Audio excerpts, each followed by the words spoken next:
adjourned to order for this October 20 Reno County Planning Commission meeting. Staff, would you call a roll? Strand. Here. Schaefer. Seltzer. Here. Mack. Here. Jorns. Yes. Martin. Here. Church. Here. Welcome to everyone. We've got several cases and a couple discussions tonight, so we've got a busy evening.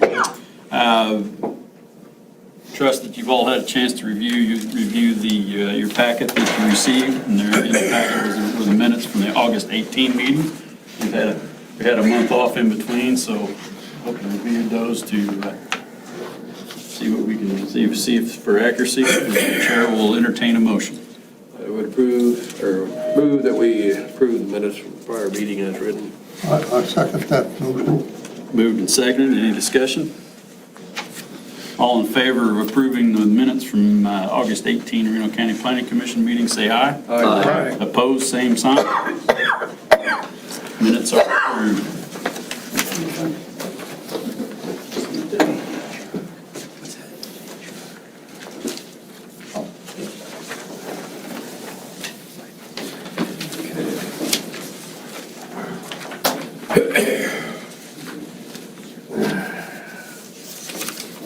To ensure the rights of all parties of interest and to provide an opportunity for each party to address the Planning Commission in an orderly manner, the Planning Commission will follow the fact-finding procedure which is outlined in the handout in each chair. Your attention to this procedure will be appreciated. If a recommendation is made tonight on the final plat, that recommendation will be based upon the record of information presented to the Planning Commission. The County Commissioners will not conduct a separate public hearing or accept additional written documents. The County Commissioners will consider written requests for additional public comment or documents based only on valid claims that the public hearing process was incomplete or based upon new information which has become available since the public hearing. For purpose of this County Commission policy, a public hearing is considered incomplete only if the Planning Commission failed to follow its procedural guidelines, which resulted in a denial of due process to a party of interest, or if the Planning Commission failed to allow an interested party an opportunity for public comment. For purposes of the county policy, new information shall pertain only to germane information which did not exist at the time of the public hearing, or which was unknown or could not have been discovered with reasonable diligence. An example may be a traffic study completed after the Planning Commission recommendation. The Planning Commission recommendation to the County Commissioners will be accompanied by a summary of proceedings before the Planning Commission at its public hearing, along with the report and recommendations of the county planner, letters, informal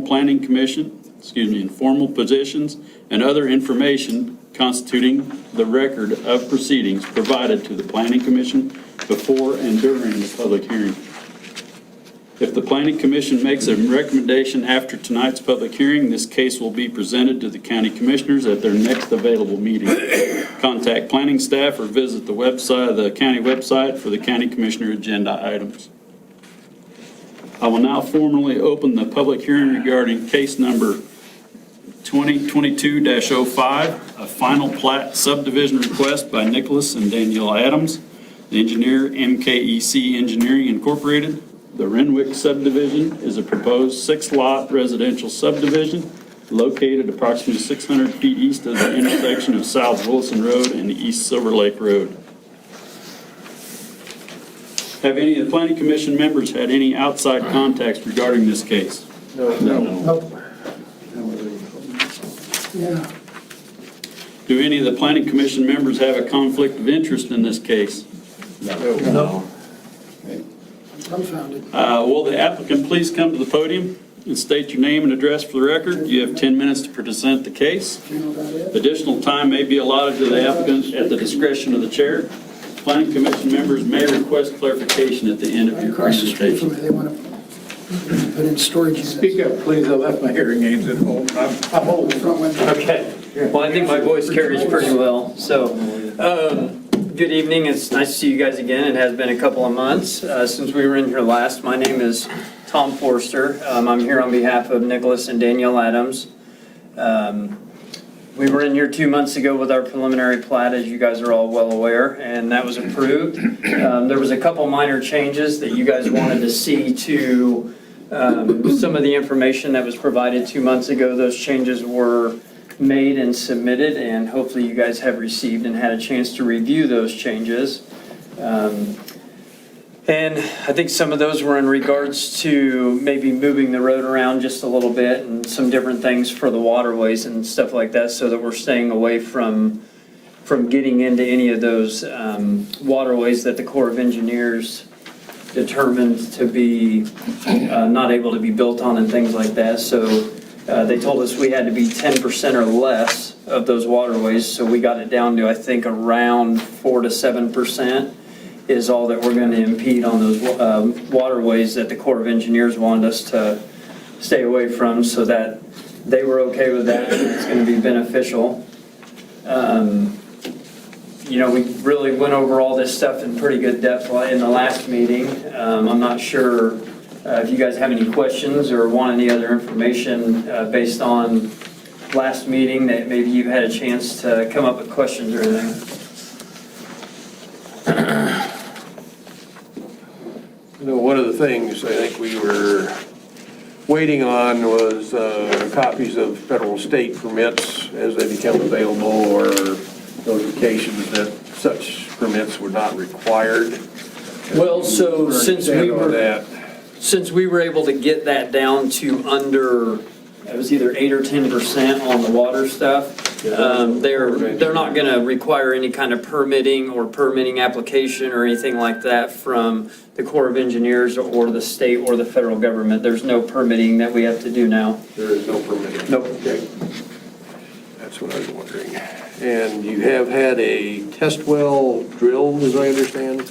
We had 2 test wells drilled, and we had brought, those were in the August meeting. All of the results of that stuff was gone over by Darcy Right. and their team in the August meeting. So all of So that. those are still the only test wells you've got, and they both show Well- marginal water quality, let me put it that way. Yes. I don't know, I guess I can't speak to marginal, because marginal in comparison to what? Because people are gonna put filtration and or reverse osmosis in their house, and as Darcy stated in the meeting in August, the water quality levels that were seen in those test wells were very normal of what they test out in the county for the most part anyway.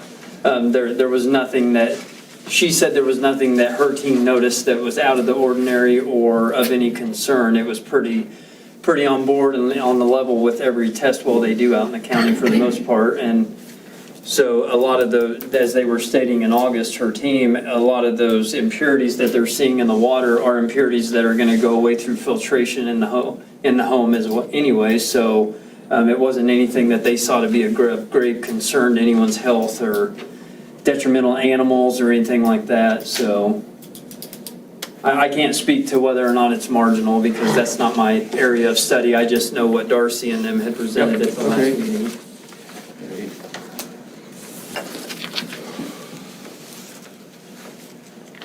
Anybody else have questions?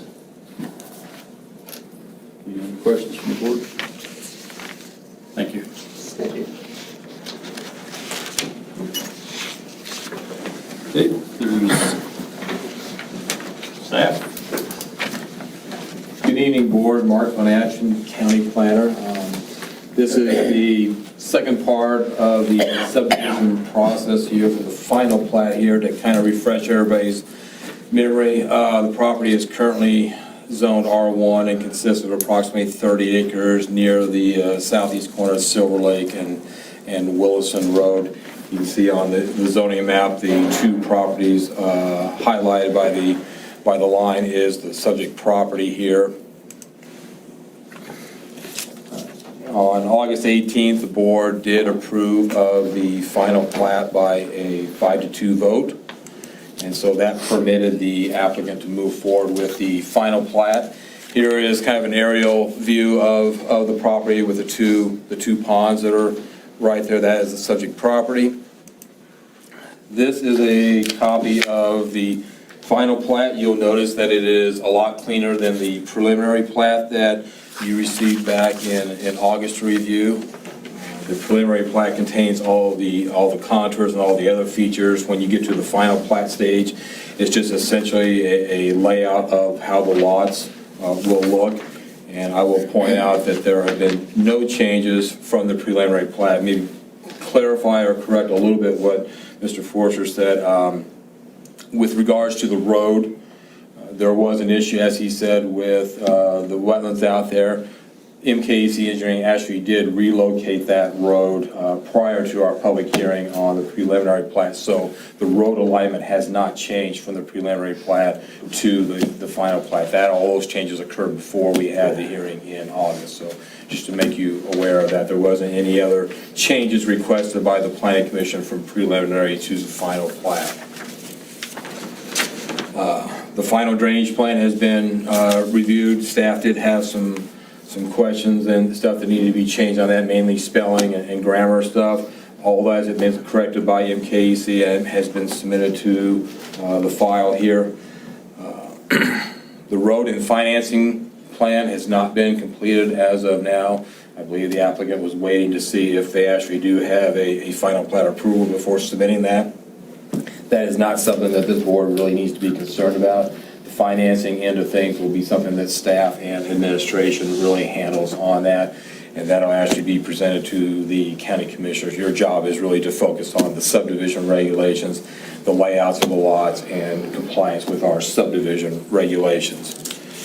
I will point out to the board, in our regulations, I am required to notify the county commissioners of the recommended approval of the preliminary plat. I need to give them an opportunity to review that preliminary plat if they so choose. I did send contact information to them and to county administration. County administration got back to me and said the county commissioners did not need to review the preliminary plat. So there was no hearing for the preliminary plat before the county commissioners. We did have to contract with a surveyor to review all surveying aspects of the plat. The county contracted with Duncan Durr of Duncan Durr Engineering. He has reviewed all the surveying aspects of the final plat. We did add a legal description to that survey that was not on the preliminary plat. The preliminary plat had the legal description of all 3 and 4 of those parcels out there. The final plat has added a boundary legal description to that which was required of him. And so that has been added to the actual second page, which you see here, and be this legal description in this area here. All these legal descriptions are of the individual parcels as they stand. So in communication with Duncan on the surveying aspects of the plat, and he has contacted me and assured that if the final plat is approved ultimately by the county commissioner, that he will be able to stamp and sign the final plat, because that is a requirement to be filed at the Register of Deeds. The second page that you're looking at on screen is actually the signature page of the final plat. It contains numerous signatures. My signature is on there as secretary of this board. Mr. Gertson's going to be on there as chairman. There's also signatures for the county commission chairman, as well as Register of Deeds and county clerk. That'll all be required if and when the financing plan is approved, and if and when the final plat is approved. That'll all be required to be signed before it is recorded at the Register of Deeds. So with that, staff recommends approval of the final plat. One of the conditions of approval I had is to submit a brand new final plat if this board has any changes from tonight's hearing on there. So if there is a change that you want to see, then the applicant should submit a new final plat for the file. And then the second condition I had is something that Mr. Seltzer alluded to, was to provide a copy of all state and or federal permits as they become available.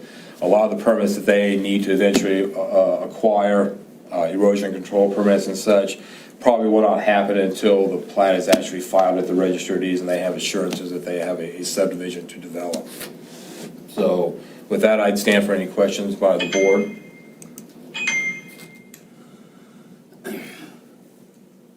Mark, I have a question. Yes.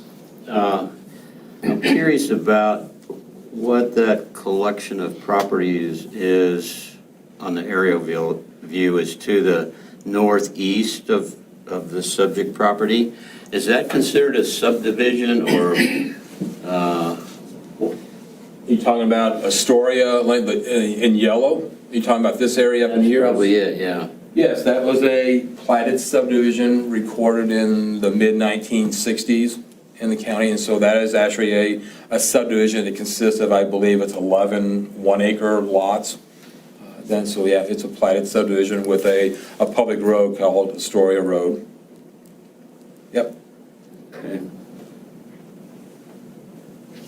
And did you say that was her back in 1960? Yeah, like 1965. This area of the county became zoned in 1962.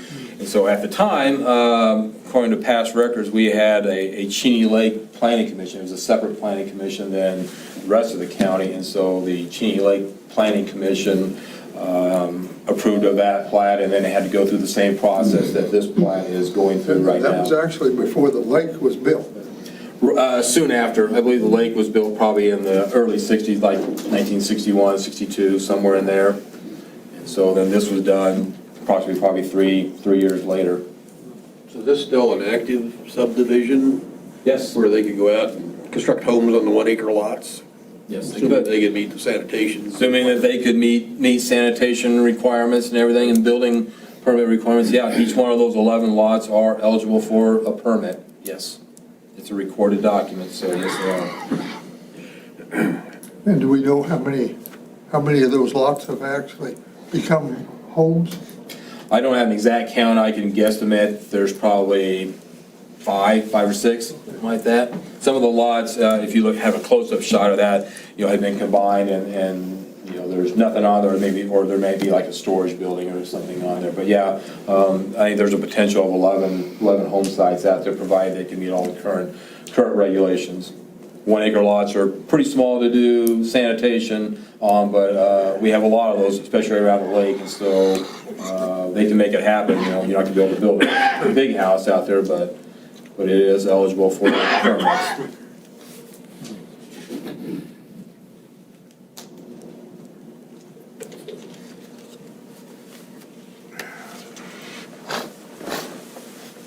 Any other questions for staff?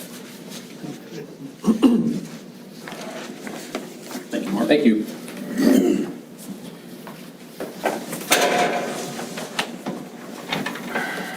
If there's anyone in the audience who would like to comment on this case, at this time you have 5 minutes. 5 minutes to comment. Please come forward to the podium one at a time and state your name and address for the record before commenting. Audience members are only permitted to address the Planning Commission from the podium. Audience members are permitted only one time at the podium. In the interest of time, if you agree with the comments previously made by audience members, please don't repeat the comments. Simply state you agree with the previous comments and then present new information to the Planning Commission. Statements and questions should only be directed to the Planning Commission, not to the applicant or staff. The Planning Commission may choose not to answer questions or engage with the public. Questions regarding the application can be asked to the Planning Commission and answered by the applicant during the rebuttal phase of this public hearing.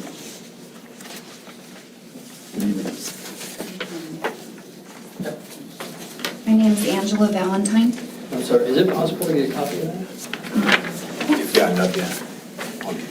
Angela Valentine Rollman. My property address is 9317 East Silver Lake Road. I am a couple lots away from the proposed Renwick subdivision.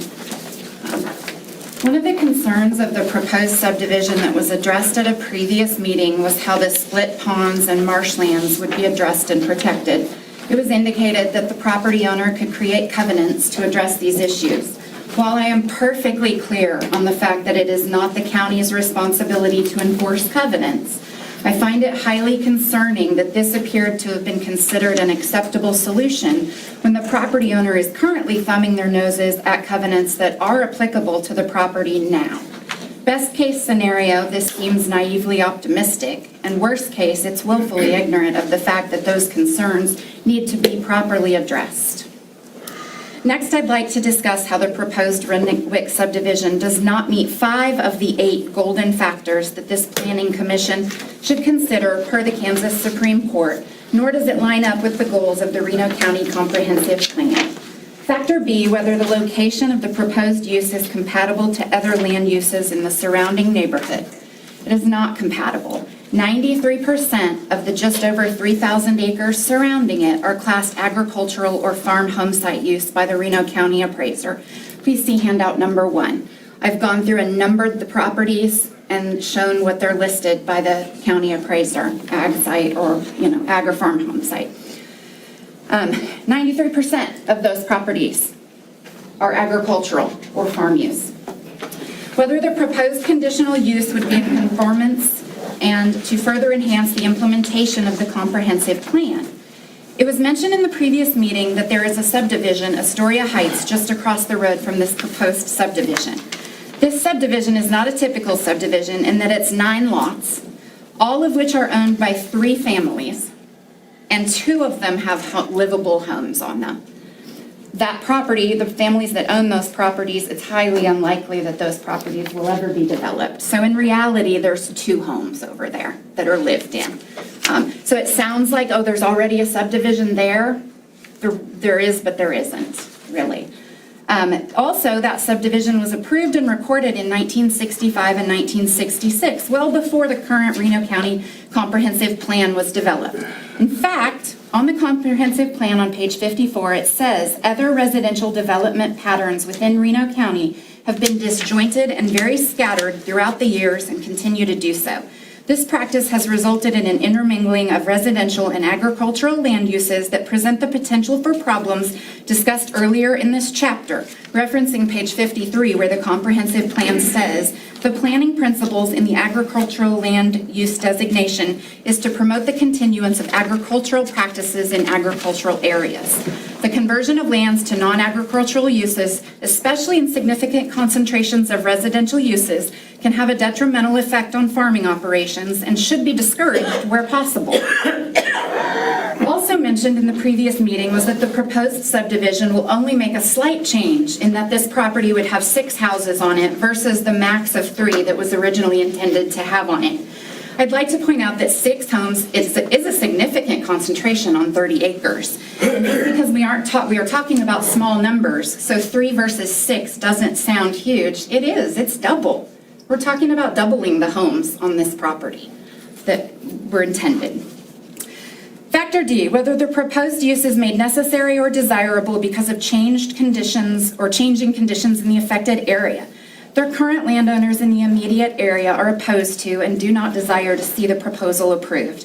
The informal petition opposing the proposed subdivision was signed by every single surrounding landowner, less one 3.9 acre vacant property that's not around. That's shown on handout number 3. Factors I and J, whether the relative gain to the public health, safety, and general welfare outweighs the hardship imposed on the applicant by not upgrading the value of the property and by approving the proposed conditional use.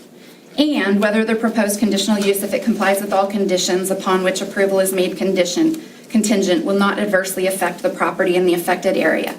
There is no gain to public health, safety, and general welfare by approving this, and it will adversely affect the primarily 93% agricultural and farm home site adjacent landowners, who are all strongly opposed. I think one thing I want to clarify, last time there was only 3 people here to speak, myself included. The majority of the landowners in this area are heavily opposed to this subdivision. It's not an appropriate use. It doesn't fit in. It's agricultural area. It flies directly against many things in the comprehensive plan. Thank you. Thank you.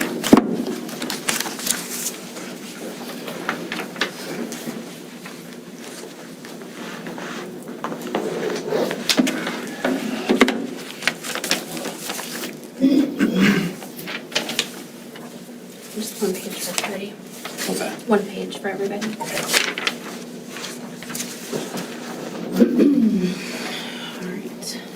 All right. Good evening. I'm Shelby Hendrickson. I was also here at that August 18th meeting and opposing the proposed subdivision that's located near my home, which is located at 22705 South Willison Road. This is catty corner from the proposed subdivision. I have spent quite a bit of time learning about the application process, researching county and state regulations, emailing questions to various county officials, speaking with several Reno County residents, and gathering as much information about subdivisions and rural residential areas. And because time limits me, I'm going to give you some key takeaways, and I have provided a sheet for you guys to look over as well. The Reno County subdivision regulations, Article 4, talks about a minimum design standard. The minimums regarding lot size, width, depth ratio, and lots created. The minimum number of lots expected for a rural residential subdivision, I was surprised to learn, is 8, and this one only is asking for 6. Now, I'm not asking for the developer to increase the number, but actually the reverse, because I think that having a subdivision in a rural part of Reno County should not have that many homes, neither 6 nor 8. I would agree with Ms. Valentine in that I think that it's more appropriate to keep a 10-acre minimum as was the standard before the 2016 change in residential regulations.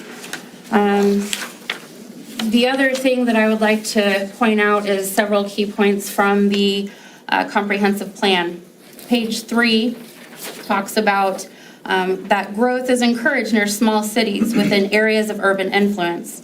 This proposed subdivision is about 8 miles away from any city or urban influence and is hardly a place for a subdivision. Page 4 talks about prime farmland and that it should be protected from unreasonable encroachment by non-farm or urban development. Many of the farmers in the surrounding area, several people have signed this petition. I've talked personally with almost every single person that has signed that petition, and nobody wants to see subdivisions in rural Reno County. Just because there's Astoria Heights doesn't mean that, it's okay to have a subdivision in the rural part. In fact, it's quite the opposite. We would rather it not be there, but it already exists. And there's only 3 people that are currently living within homes or structures in that development. And it's not an appropriate place. And I certainly don't want to add more subdivisions within this part.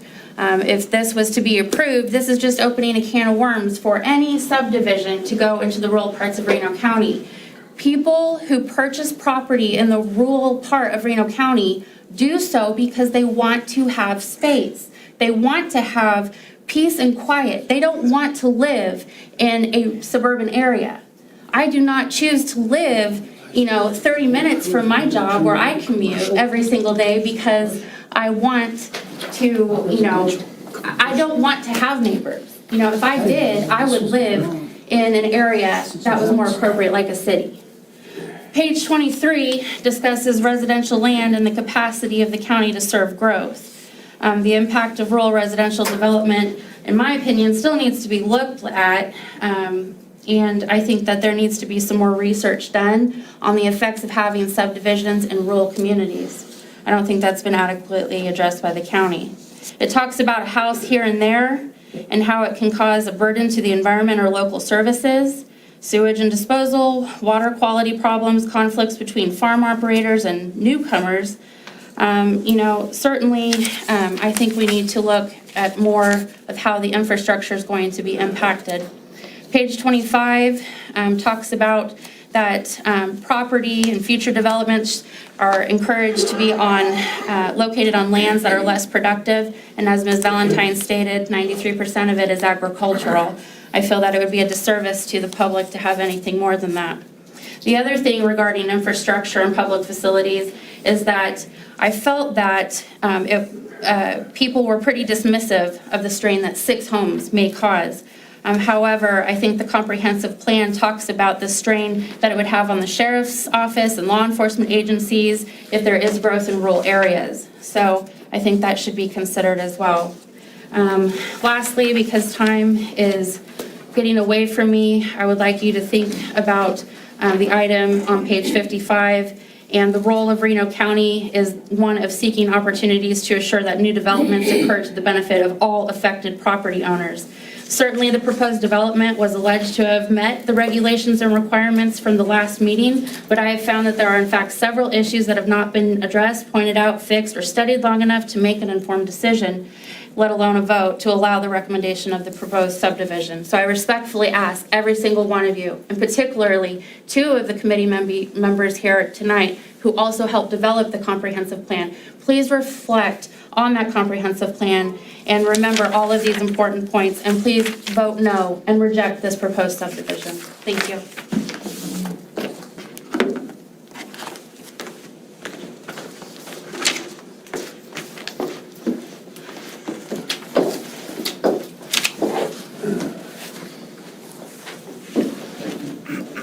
My name is Keith Ingweiler. I reside at 8710 East Silver Lake Road,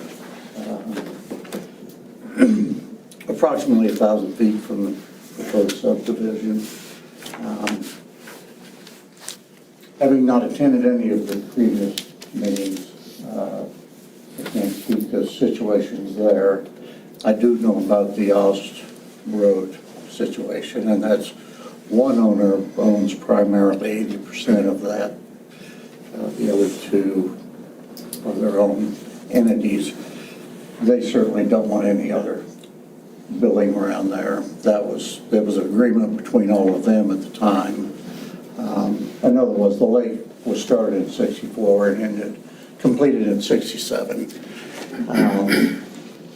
A question would be, my understanding that the contract between the Corps of Engineers and the City of Wichita has been fulfilled this year, and that this area does not fall under any Corps of Engineers approval process.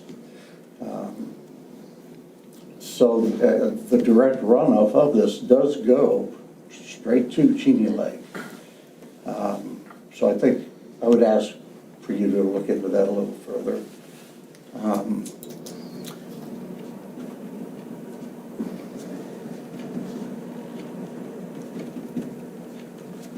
I had another objection that some of the wording that I heard of the people that he had spoke with that I'm not certain are pertinent, given one, the timeline he's referencing, and again, well, I believe the City of Wichita is now the sole owner of Cheney Reservoir. The Corps of Engineers is not part of that process. So that's their drinking water. So they may need to be involved in this as well. I do object to that. I think that through what I know from Shelby and speaking with others, friends around the area, it's a rural area. It's around a reservoir. It's not a place that anybody that owns land there is expecting there to be a subdivision. We're all there for the same reason, and that's it's country. We like the reservoir. Anybody's welcome to enjoy that as they see fit. My home was built there in '64. Other than that, thanks for your time.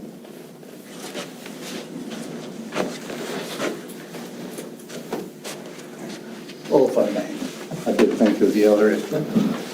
I believe this falls within what's considered the Cheney Water Conservation District. And have they been at all involved in this yet? Yeah, there is an entity called Cheney Conservation Water District, and it encompasses a fairly significant area around the reservoir itself. They have monitoring wells all through there, and they had concerns already. That's why it was developed about the quality of the water. Just another thing to consider. Thanks.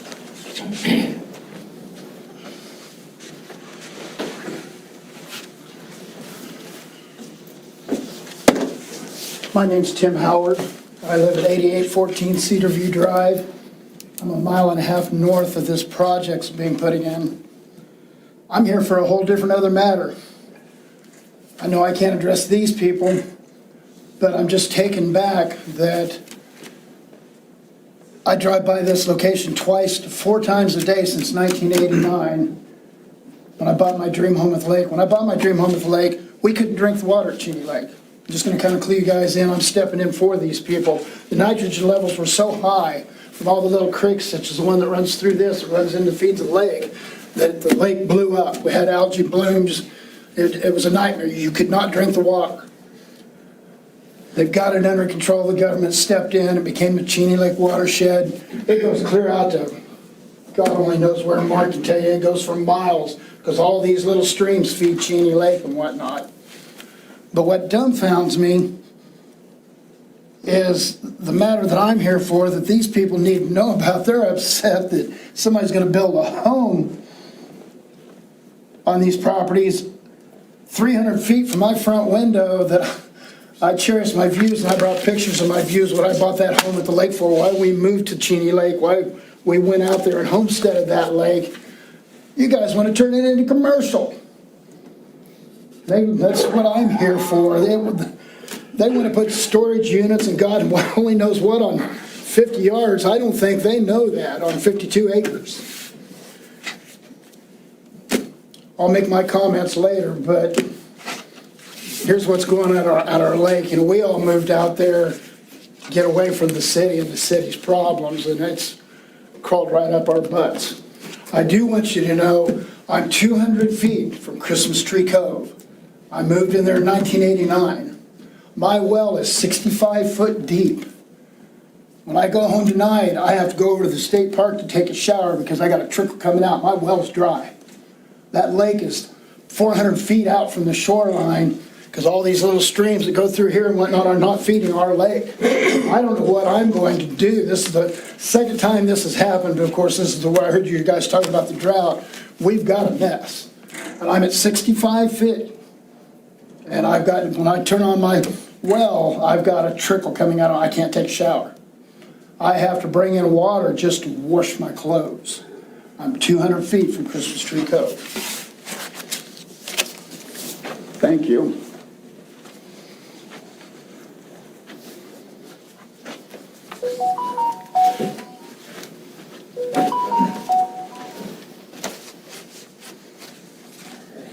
I'm Paul Hendrickson. I live at 22705 South Willison Road. I don't want to beat a dead horse, but I agree with all the previous statements everyone's made.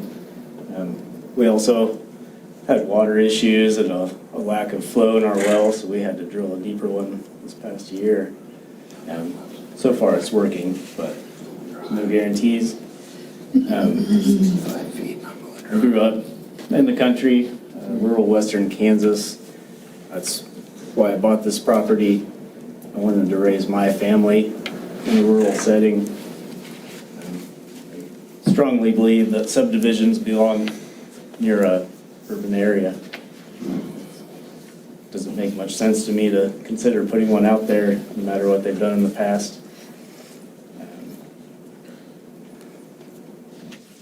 A little bit curious to know more about what everyone defines as a rural area.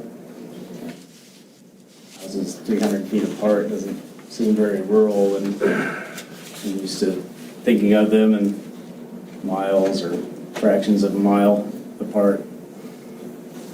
I just would appreciate a little more thought into the minimum acreage, I guess. It seems small to me, but maybe that's just my opinion.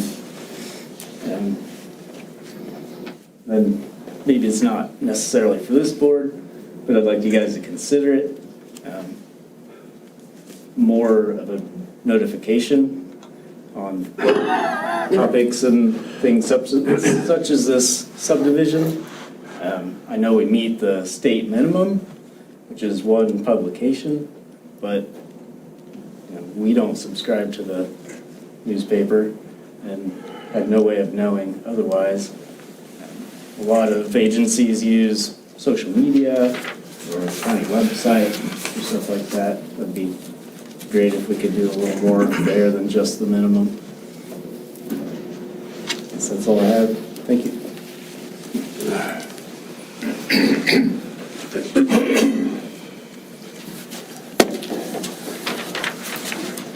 Good afternoon. I was here at your last meeting, I believe, 2 months ago, and my main concern... State your name and address again, sir. Oh, I'm sorry. That's all right, thanks. Jerry Metcalf, 1915 East Silver Lake Road. My property adjoins the proposed subdivision. My west property line is in junction with the east property line of the subdivision. I'm the next lot to the right on the photo up there. 2 lots, actually. We have 20 acres there. Anyway, my concern is you have a comprehensive plan for this part of the county, and it was revised, I'm not sure, was it 2016 was the last revision? So it's not that far out of date.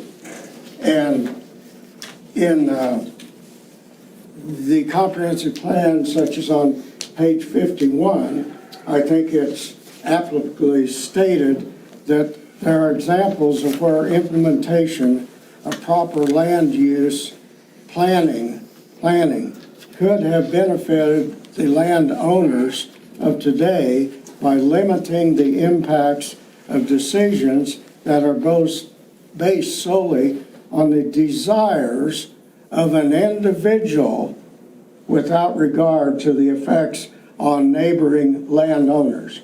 I think that's very appropriate in this case.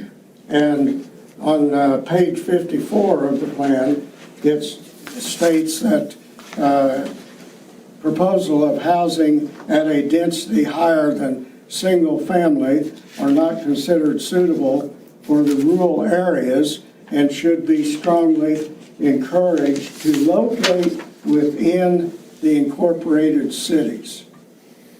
Okay, that may not be an exact fit, but it's getting close that I think it should be seriously considered when you're talking about subdivisions out in dominantly rural areas of the county, a long ways from city limits in any direction.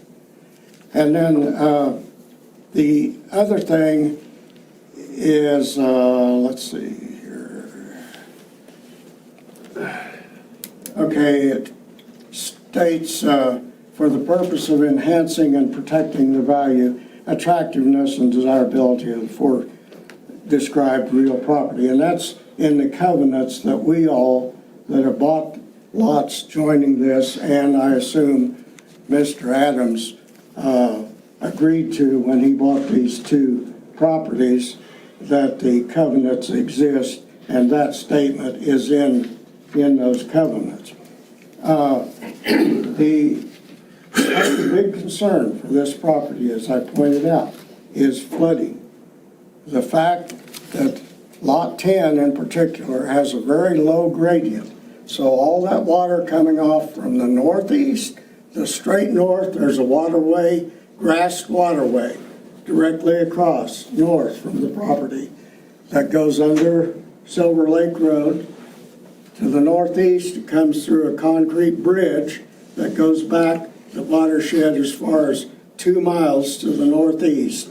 And on about midway on the east side, there's another watershed into that property, plus the west slope of the watershed off of my individual property, all along that property line, sheds onto Lot 10.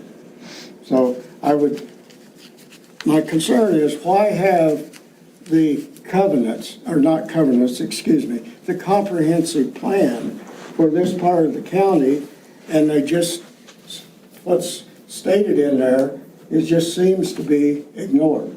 Thank you.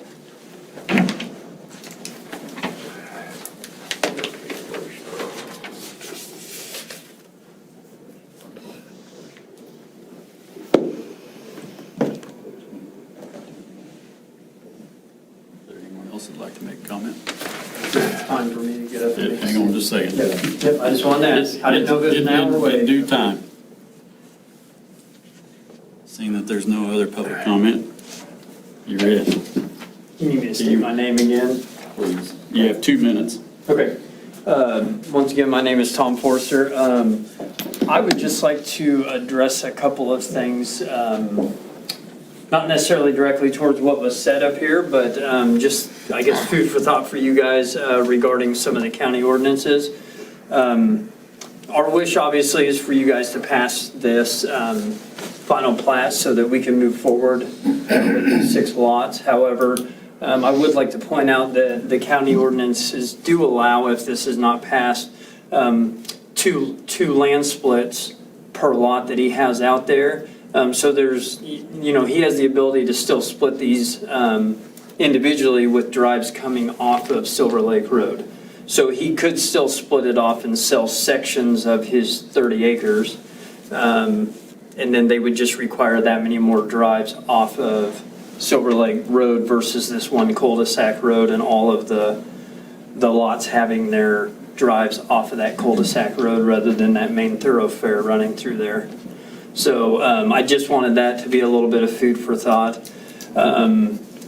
In regards to the runoff from this possibly affecting Cheney Lake, I don't personally believe that there's going to be as much runoff from this in the form of chemicals and stuff compared to the amount of agricultural runoff that happens out there from fertilizing and putting propane into the agricultural fields and things like that. I'm sure that would have a much greater impact on Cheney Reservoir than 6 individual residential lots that are maybe fertilizing a piece of their yard around their house or something. So I understand that there is concern for that. I just don't see the runoff being as impactful as all the agricultural ground around the lake. And that's really about all I have for now. Thank you.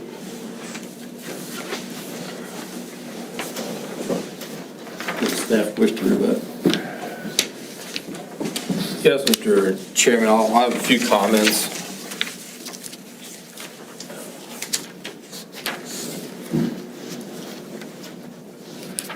In regards to the 9 golden factors, 11 golden factors we use, I can appreciate the research done on that. However, I would say that that's really not applicable to this case for the following reason, is that we're past the point of looking at the golden factors. The golden factors are appropriate for rezones and conditional use permits.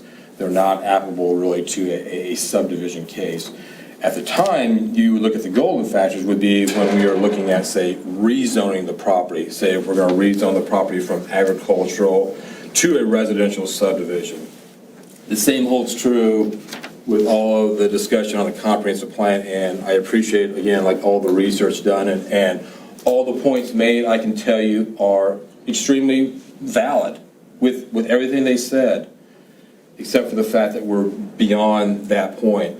The determination was already made that this property is residential, and so at that point in time, the person is allowed to develop it according to the zoning regulations, which allows a 3-acre minimum right now.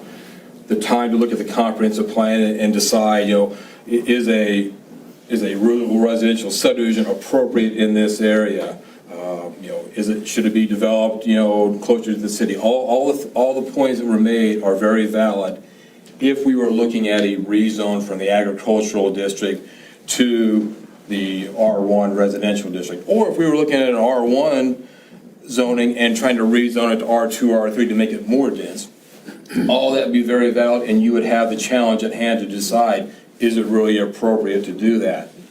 But since this is already zoned R1, the person has the right to go ahead and develop that land, complying with our subdivision regulations, not complying with any kind of zoning, because the zoning is already done. And like I say, I appreciate all that, but yes. Mark, can I ask just a question to clarify?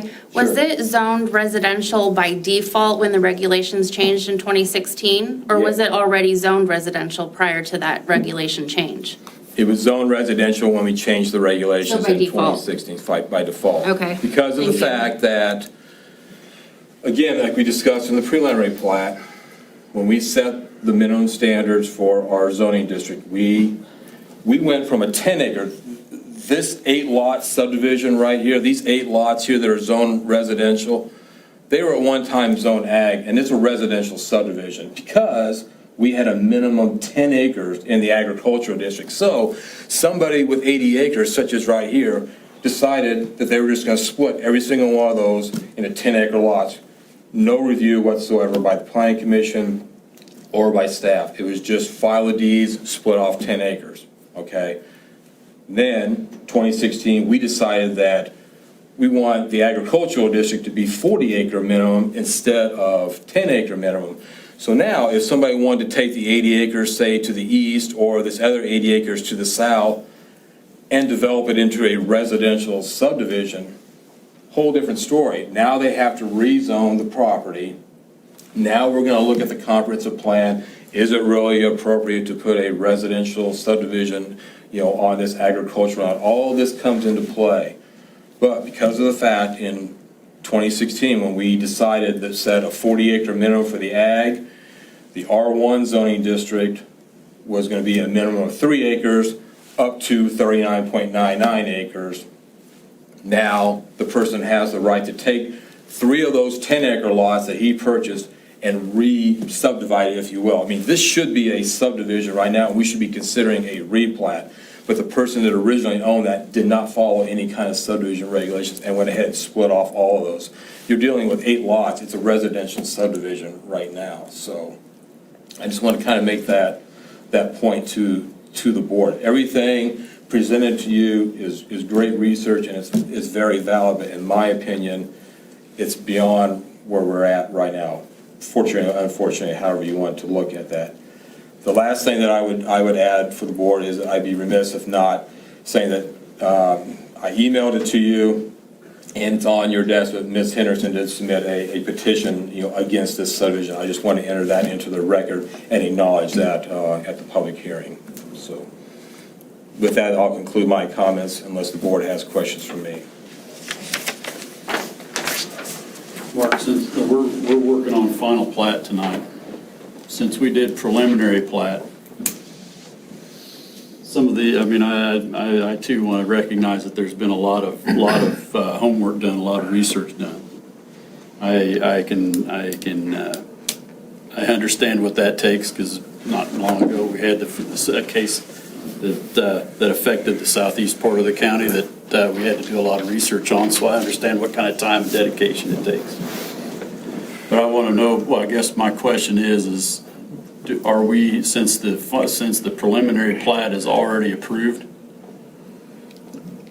where do we stand? So what we are discussing now is the viability of the preliminary plat approving to a final. Am I correct? You're reviewing the final plat to make sure that it complies substantially with the preliminary plat that was approved.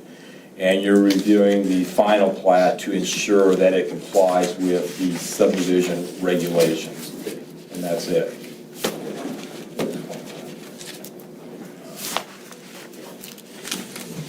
Future subdivisions out there in the agricultural district, it's going to require a rezone. We have a 40-acre minimum. You're allowed to do 1 lot split out there, so you have a potential of 2 houses out there without going through a rezone process. Anybody that wants to do any kind of further divisions in the agricultural district needs to go through the rezone, in which case we would consider comprehensive plan, golden factors, everything. Mark, I asked you in August how many homes or residential sites could be built without going through the subdivision route, and I believe you told me that was 3. And now did I understand that you believe we could split lots? And how many could he get if the landowner just split them? Could he get more than 3? Is that what you're telling me? Well, I guess my question to you on clarification is, when you say 3, do you mean someone can take 10 acres and split it down into 3 lots and build 3 lots? Is that what you're alluding to, I guess? Well, you're going to have smaller lot sizes here than we normally allow. And I asked Mark in August if we did not do a subdivision, how many lots, how many houses, how many residences could be built in this area? I believe your answer was 3 at that time. Do you stand by that, or is that something that needs to be reconsidered? And then this gentleman mentioned something about maybe splitting lots again, and I don't know if we can get to 6 or how many he could get to. Is 3 still the answer?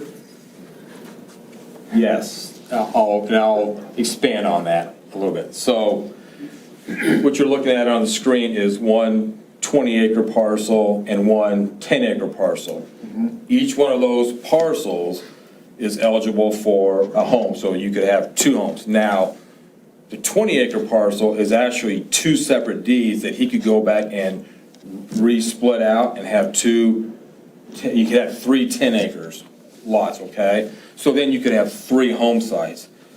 The statement was made that he could go and do a split and have another home site out there. 7 homes in there. Potentially, yes, but It's county money. I'm telling you that you have to be in compliance with the minimum standards under the zoning regulations and subdivision regulations.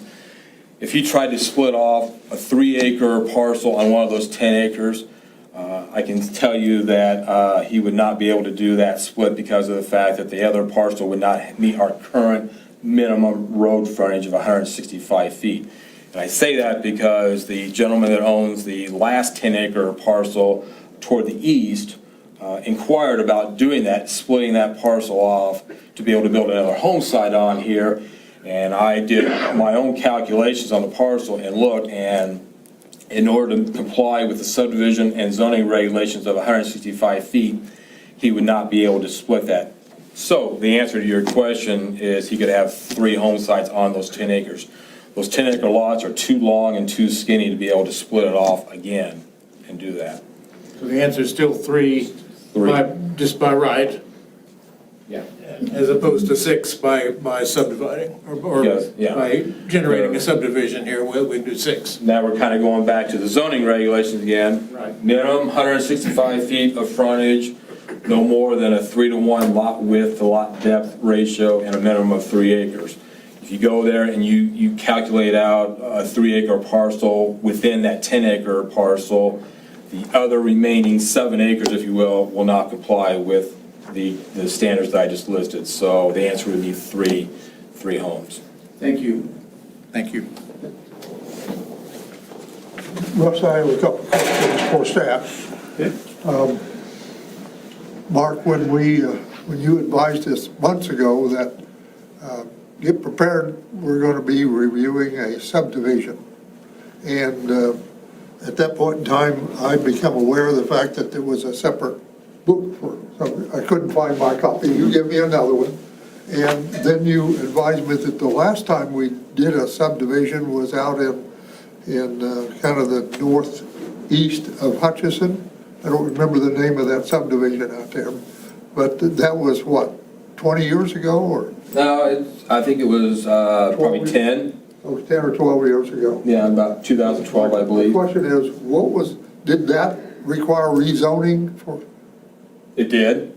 It and did was require Was it rezoning. all agriculture before that? It was agriculturally zoned. It was like an 80-acre tract of ground, and at that time, I expressed serious concerns, should we be rezoning this agricultural tract?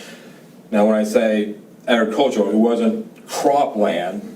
It was just a large collection of trees, if you will. It wasn't used as pasture land or cropland, but it was a large tract of ground over the minimum, so it was zoned agricultural, so yes. And there were still concerns on my end, should we rezone this for a residential subdivision? Okay. Another question I'd like to ask is when you go out around Cheney Lake and you finally get far enough, you're over into, I think, Kingman County, Okay. and there are lots of homes north, or not north, south of Cheney Lake. Do you have any idea, were those all through subdivisions in Kingman County, or did they just happen, or did they happen at the same time the lake was built, or? No idea. I couldn't speak accurately to that. I have no idea. But there are lots of homes out there. I always knew that road as 21st Street coming from Wichita. And it had to be rerouted because of the dam a little bit, but the home just popped up out there. You're talking about the area there, it'd be east of Mount Vernon. Yes, On yeah. 21st, yeah. So I'm not saying that should influence our decision here. I'm just saying that that area out there does have a lot of homes in it. I can answer your question.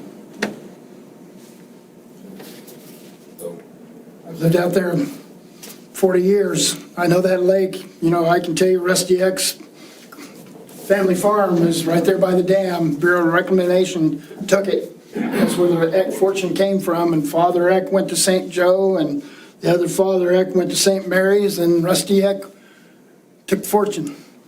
When the lake was built, and you know, I know the history of that lake upside down. I've lived there. I bow hunted. I know where all these, every one of these runways these guys are talking about that are filling that lake, and where the runoffs are coming from. When the government put in that lake, they put in them subdivisions because they wanted population on that lake. They not only went to that extreme, but 600 yards straight north of me, and you can drive through there in the East Side State Park, you will see the dog pens where Fish and Game went in there in the late 50s as they were filling the lake and put geese into these pens to try and get geese to come to Cheney Lake. And the pens are still there. You know, I was hiking through there and I found them and took one of the rangers, and they taught me this, you know, this is what those were for. They put those geese in pens to draw other geese in. They put up those subdivisions to bring humans in. So we would populate the lake. They're called the Platte. There's at least 3 of them. I'm in the Platte is Cedar View Lodge, and north of me is Timberlake Lodge, 1 mile north. And these were put in by the government, already plotted, already divided, with covenants that Reno County completely ignores. There's no such thing as covenants out there. People do whatever the hell they want. So Russ, Mark was able to answer my question. Thank Okay, you. I'm sorry. Any other questions for staff? Any other questions for the applicant?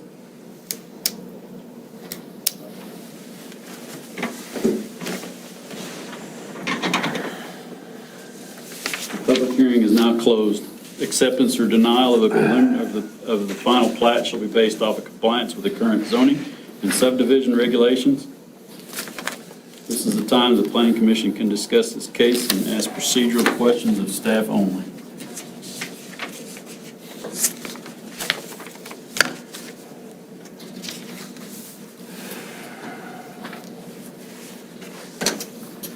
I fully understand Mark's point of view on the regulatory aspect of this, but, you know, I still have a lot of reservations about this subdivision.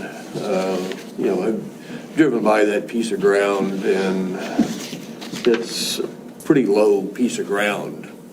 And, you know, I live on the other side of the lake, and I've been there only 6 years, and in those 6 years, I know we've had 2 years where we've had, you know, like over 2 feet of rain. And, you know, I can't envision what that piece of land looks like with that amount of rainfall in a short period of time. I have concerns about, you know, the drainage, flooding. I'm concerned about water quality and quantity. You know, in looking at the reports from the health department, she says that they have drilled a test well, okay, and, you know, I looked at that last meeting, and you know, the water quality was, to me, substandard. You know, I live out in the county on the other side of the lake. I have wells, and I have them checked about every 2 years, and they don't have that kind of stuff in them. The other gentleman out here said he's got a well that's basically almost dry, and he's down 65 feet. You know, that concerns me. My wells are down 95 feet. We still got water, and I hope it keeps pumping, you know. But, you know, I guess you could say it'd be a case of buyer beware. There are so many caveats to this property that a buyer would need to be aware of, that I think it's almost an injustice to approve this.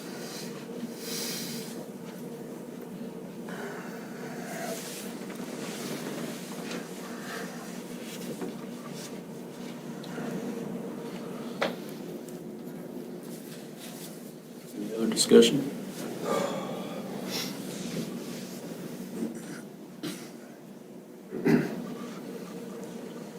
If not, the chair will entertain a motion in this case.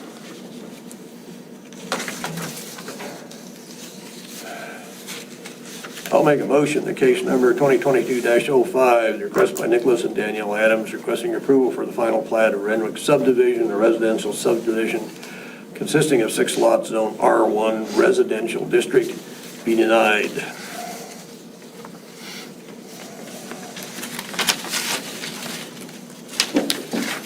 My hearing aid was poor again. What was the nature of the motion? It was, the nature of the motion was to deny the final plat.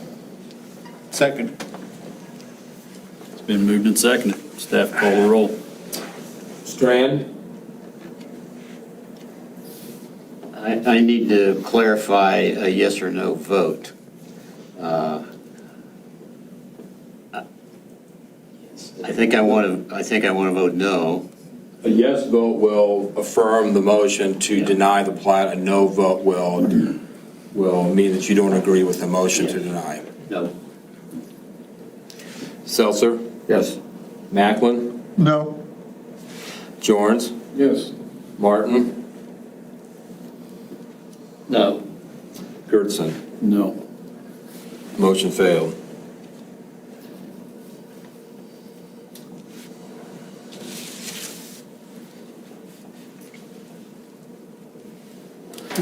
So we actually need to have a motion in the affirmative to send that to the commissioners. Yep, I was give me a chance to contemplate. Excuse me, Mr. Chairman, I didn't mean to do your job. You're just fine. He beat me to the punch. So I'll entertain, since that motion failed, we'll entertain a new motion.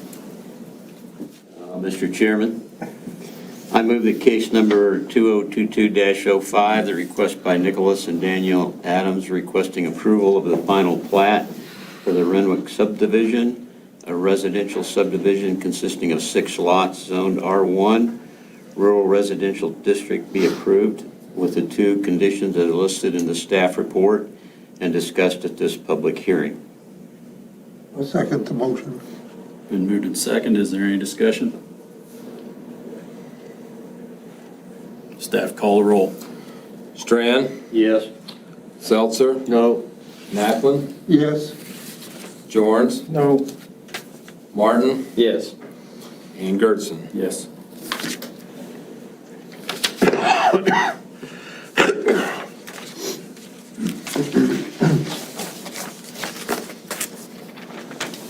Final plat is approved.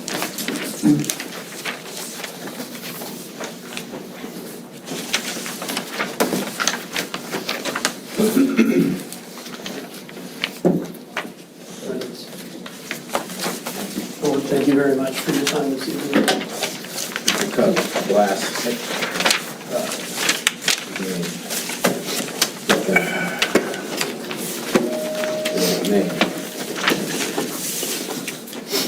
Okay. Harley, you're usually my barometer. Do we need to take a little bit of a break right now? Not for me, but that's okay if you want to. Nope, you're usually my barometer, so I'm asking. Any of the other board members need to stretch your legs? Could you turn the heat up a little bit? It's cold in here. It's cold in here. It's keeping us moving, right? Okay. All right. My Kretzers and my Krokers mixed up. For sure. All right, we'll move on to the next case. The Kansas Supreme Court has defined a rezone or conditional use permit public hearing as a quasi-judicial function to ensure the rights of all parties of interest and to provide an opportunity for each party to address the Planning Commission in an orderly manner. The Planning Commission will follow the fact-finding procedure that we outlined that's in your chair. If a recommendation is made tonight, that recommendation will be based upon the record of information presented to the Planning Commission. The county commissioners will not conduct a separate public hearing or accept additional written documents. The county commissioners will consider written requests for additional public comment or documents based only on valid claims that the public hearing process was incomplete or based upon new information which has become available since the public hearing.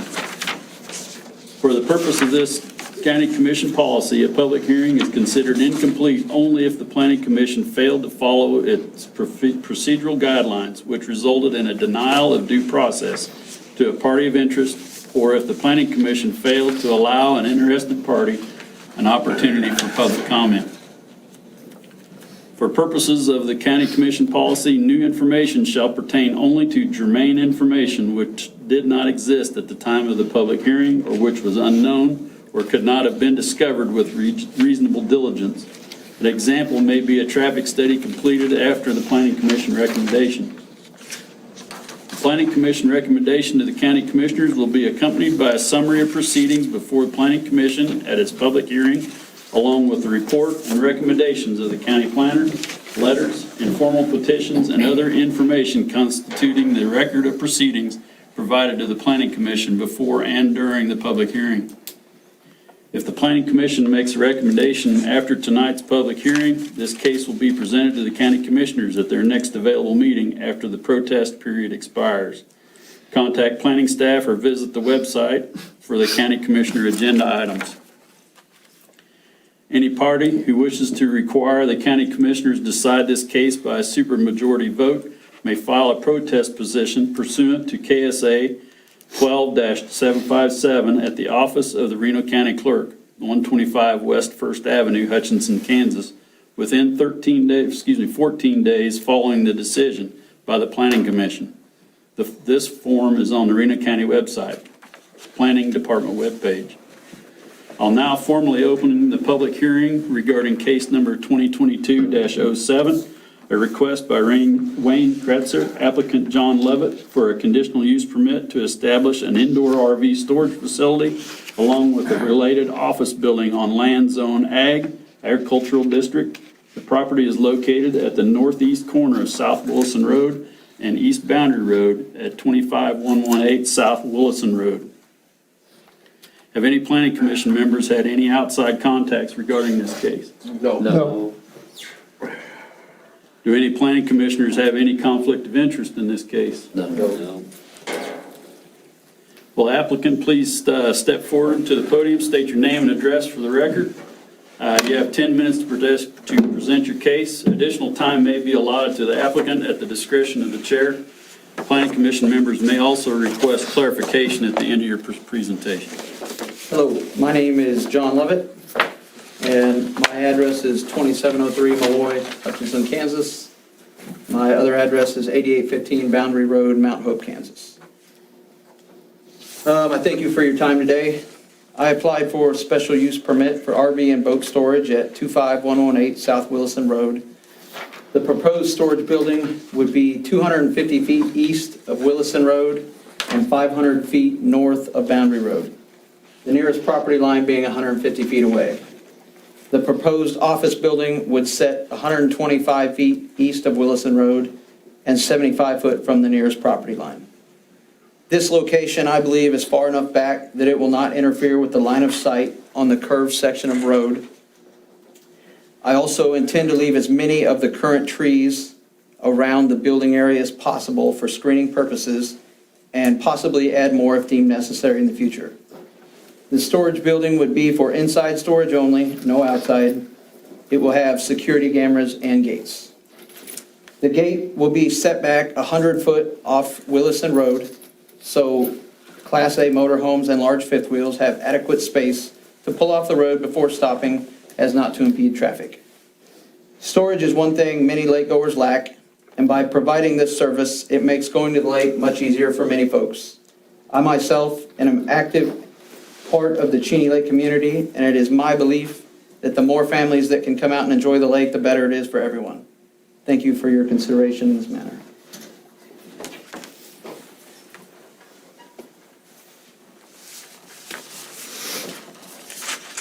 You're going to have, you state that you're going to have an office there. Yes, sir. Is that going to be manned? Is that going to have regular business hours? What's the purpose of that building, other than office? Paperwork, there will not be manned. Okay. And is that a separate building or within the main building? It would be separate. More along where they pull in off the road, it would be located about the 100-foot setback off the road. So if they needed to meet with me, that's where I would meet with the customers.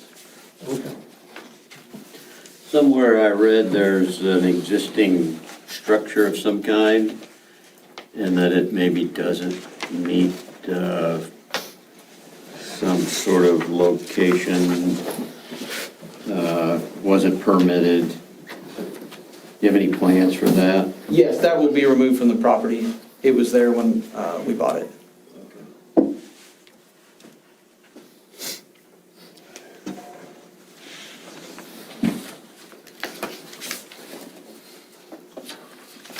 You indicate you're going to have 20 stalls in the storage building, is that correct? Yes, sir.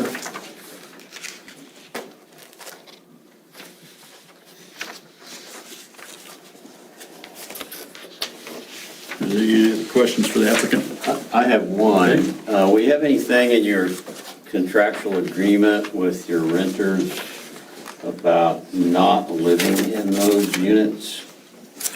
I hadn't got that far down the road, to be honest, but my plan was to contact a lawyer as far as drawing up a contract.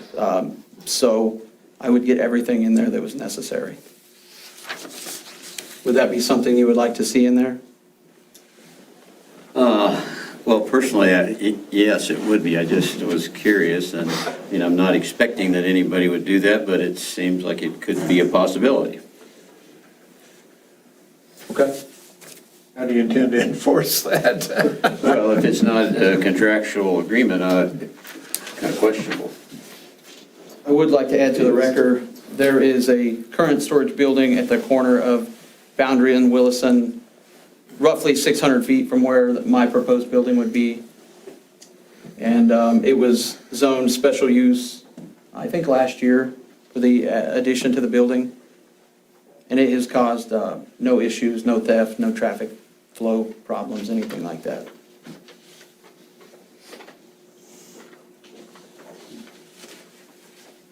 Board have any other questions for the applicant? Thank you. I have one, Mr. Chairman. Okay. Could you, John, could you state for the record the existing manufactured home on the property? Is that going to be used or removed? Or That will go away as well. Where it's currently setting would actually be the proposed location of the building. So okay. And was there ever a wastewater system installed on there, to your knowledge? Thank you, Mr. Chairman. How about a well? the previous owner did drill a well for agriculture purposes. Will you be using that well, or was it capped? It will not be in use for the storage. It'll be properly plugged. Yes, I actually spoke with Darcy a couple weeks ago. They had it inspected. I actually haven't looked that closely at it, to be honest, and the inspector said that it need a few things to bring it up to code, so I plan to do that as soon as I get the follow-up email. Bring it up to code or plug it? I believe it was uncapped. The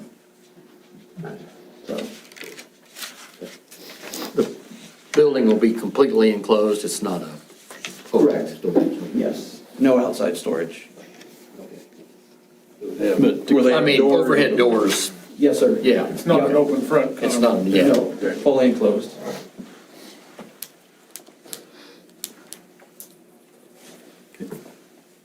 Are there any other questions?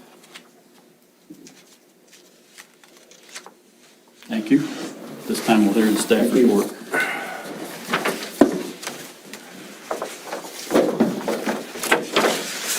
As was mentioned in the previous case, now we're about a mile or mile and a half south of where the subdivision is located. So we're still on Willison Road here, and this is approximately a 54-acre tract of ground on the east side of South Willison Road. This is a residential subdivision that is zoned R3, and as was mentioned in the testimony, there is a boat storage facility right here on the corner on those lots right there. Planning Commission and the County Commissioners approved of that, I believe, in 2020. That does have indoor storage, but also it does allow some outdoor storage. This proposal today is for another RV storage facility. This building will be about 90 feet by 120 feet, and it'll consist of 20 individual stalls. And as you heard, it'll be indoor storage only. No outside storage will be permitted at all on the property. In his site plan that you have a copy of, you can see here the location of the building. I was thinking about an open front building. The site plan does indicate there'll be 2 security lights here. It'll be on the east side and on the west side of the building. There will not be any kind of lights on the north side of the building. There is a residential house that is located on the parcel right to the north, so he is not installing any kind of lights on that side or on the south side of that building. He does mention that he will have an office building in there, as you heard, for paperwork and storage of keys. That office building is located right up in here, right to the west of where the proposed building is going to be located.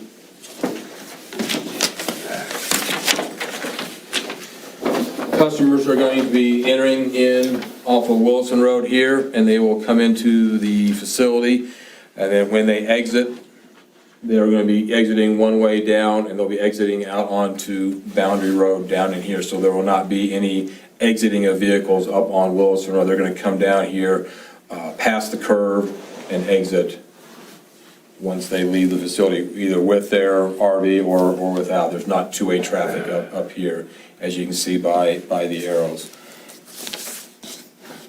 As far as lighting goes, we discussed the lighting.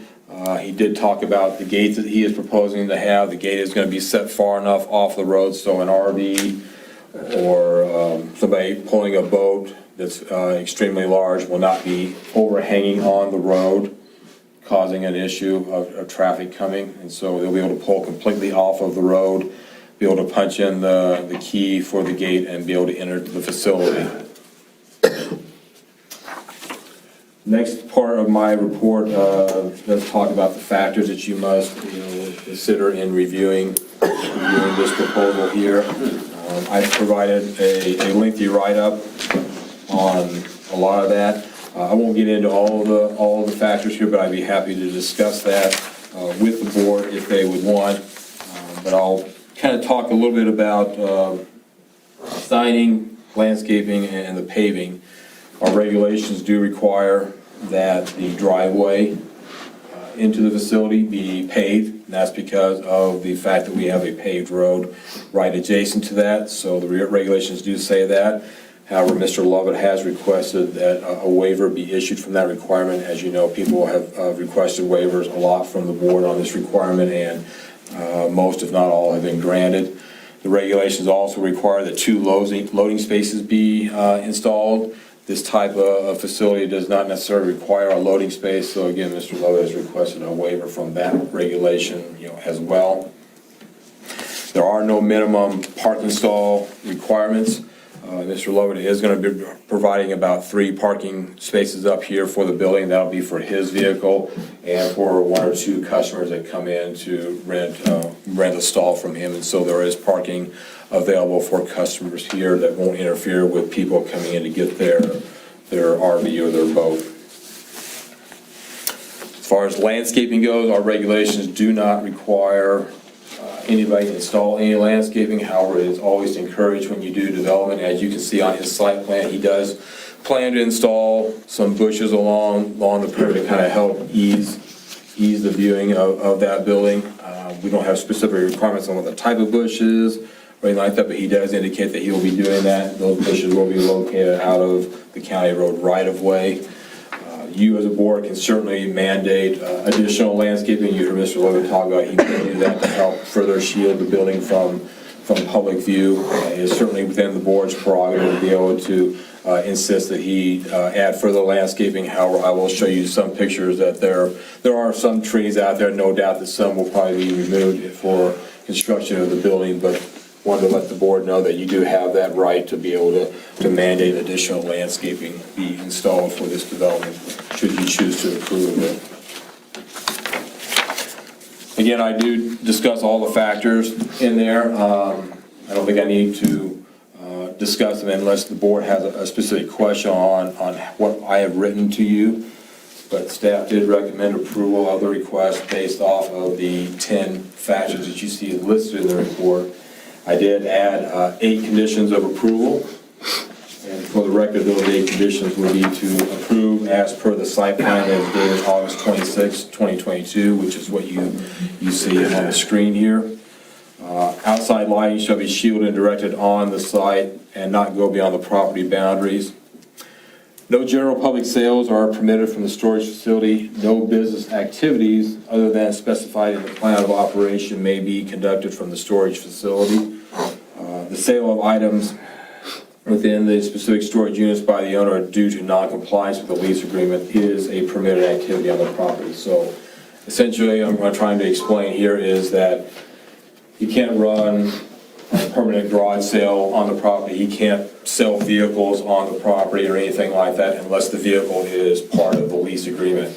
So if somebody does not pay the lease, to store their boat, he's allowed to be able to sell that boat or that RV on the property. That's all right, but he cannot do any other type of business activities on that property without going back through the conditional use permit process. No outside storage items associated with the storage facility. Business is permitted. What this means is that you cannot have outside storage of boats or RVs or anything like that. Now, with this property being zoned agricultural, Mr. Lovett is certainly permitted to build a house on the property. He can certainly come in and get a permit for that. With that, he'd be allowed to store his truck, store his own personal RV, store his own personal boat outside of that. Okay, what we're talking about here is related to the business. He's not allowed to do outside storage of items. So I want to make sure that was clear, that if he does build a house out there, he can obviously store his own personal stuff outside. We don't care about that. The washing of storage unit items is prohibited without a review by the health department and other applicable state and federal regulations. You might recall the one that we did a few years ago. He was going to be able to permit people to wash off their boat, wash off their RV on site, so we had to kind of work through those issues. Here, Mr. Love is not requesting that, so we put that as a condition that he not do that without further review by the health department. The applicant shall remove from the property the existing shed or obtain a zoning permit for that shed prior to the conditional use permit resolution should be approved. So you heard that testimony here that he's planning on removing that shed from the property because it does not have a permit right now. The applicant shall meet all applicable federal, state, and local regulations. This is kind of our catch-all condition of approval, where if there's some regulation that he is not in compliance with, we could actually revoke the conditional use permit. And then the last one is the fact that we do have that right to revoke the conditional use permit should we find that something is not in compliance with any kind of conditional approval in here. I do have some pictures of the area in case you have not had a chance to go by, so I can run through those. This is his site plan with the aerial underneath it here. The existing storage facility, storage RV facility is this building right here. This is an outdated picture here, so it's not exactly accurate, but that is the existing building has had an addition since then. His existing facility is located in approximately this area, and that is kind of where the mobile home is located right now. His garage, or excuse me, his office building is going to be located right there, and you have this in your packet as well. And so people will enter off of Williston Road, drop their item off, and then come all the way down and exit approximately here at an existing driveway onto Boundary Road. Aerial view of the area, you're looking at this parcel of ground here, and here's the existing mobile home. And the shed, I've got another picture of the shed, but the shed is located approximately right in there. Again, the existing storage unit facility that we approved a few years ago. A little close-up view of the property. Mobile home is right here. Wilson Road is out here. Actual picture that I took of the property, this is the gate. This gate will obviously have to be relocated, I would assume here, because it's not gonna be in the right spot to allow RVs and trucks to pull off the road completely, so that'll be relocated. Existing mobile home is hidden here in the trees, and so you see there is some trees out in the front of the property. This is the existing shed that does not have a zoning permit from me right now, so that would need to be permitted or be removed from the property. And that's all I have. So with that, I conclude my presentation and stand for questions. I don't know if it's appropriate to ask you or not, Mark, but, you know, in looking at the schematics, I'm just trying to help me visualize it a little bit as far as where is the front and back of this unit, which direction is it going to be facing, and is there adequate drive space there for people to maneuver these 40-foot mobile homes and, or, you know, RVs and their trucks and whatnot, to get those in and out of the storage facility? Yeah, if you looked at his site plan, it was drawn to scale, and so there will be adequate space behind. It's going to face east and west, so the doors will face out and then be behind. And so the doors aren't going to be running north-south. There'll be adequate paved or gravel area for them, for the customers to manipulate their vehicles to get in and out of that. Adequate gravel, or if you require pavement. Yeah.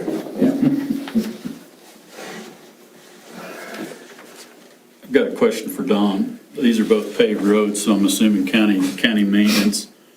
These driveways off of Boundary and Wilson, do they have adequate culvert, driveway width, that kind of thing? Probably not as of right now, and if one of them needs to be moved, he'll have to get a permit, and if they need to be extended, he'll have to get a permit, and he'll have to pay for all that, and I'll have to approve it before it's done, but I'll make sure that they are adequate before I approve it. Okay.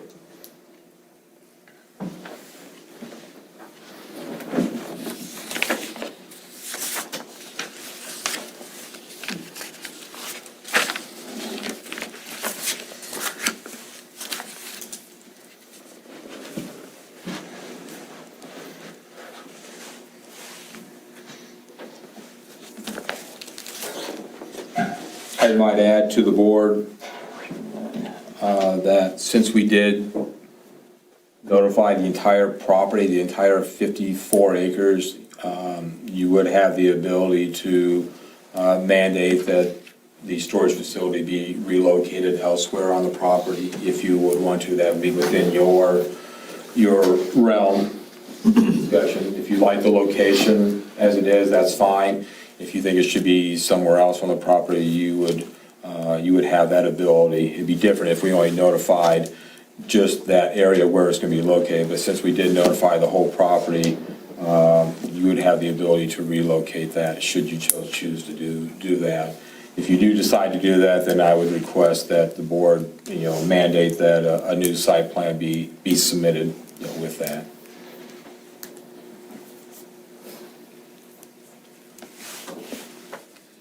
Any other questions for staff?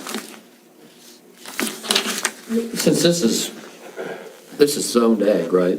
Zone agricultural. Okay, so he could build a building of that size in that spot for his own stuff. He could just do it, right?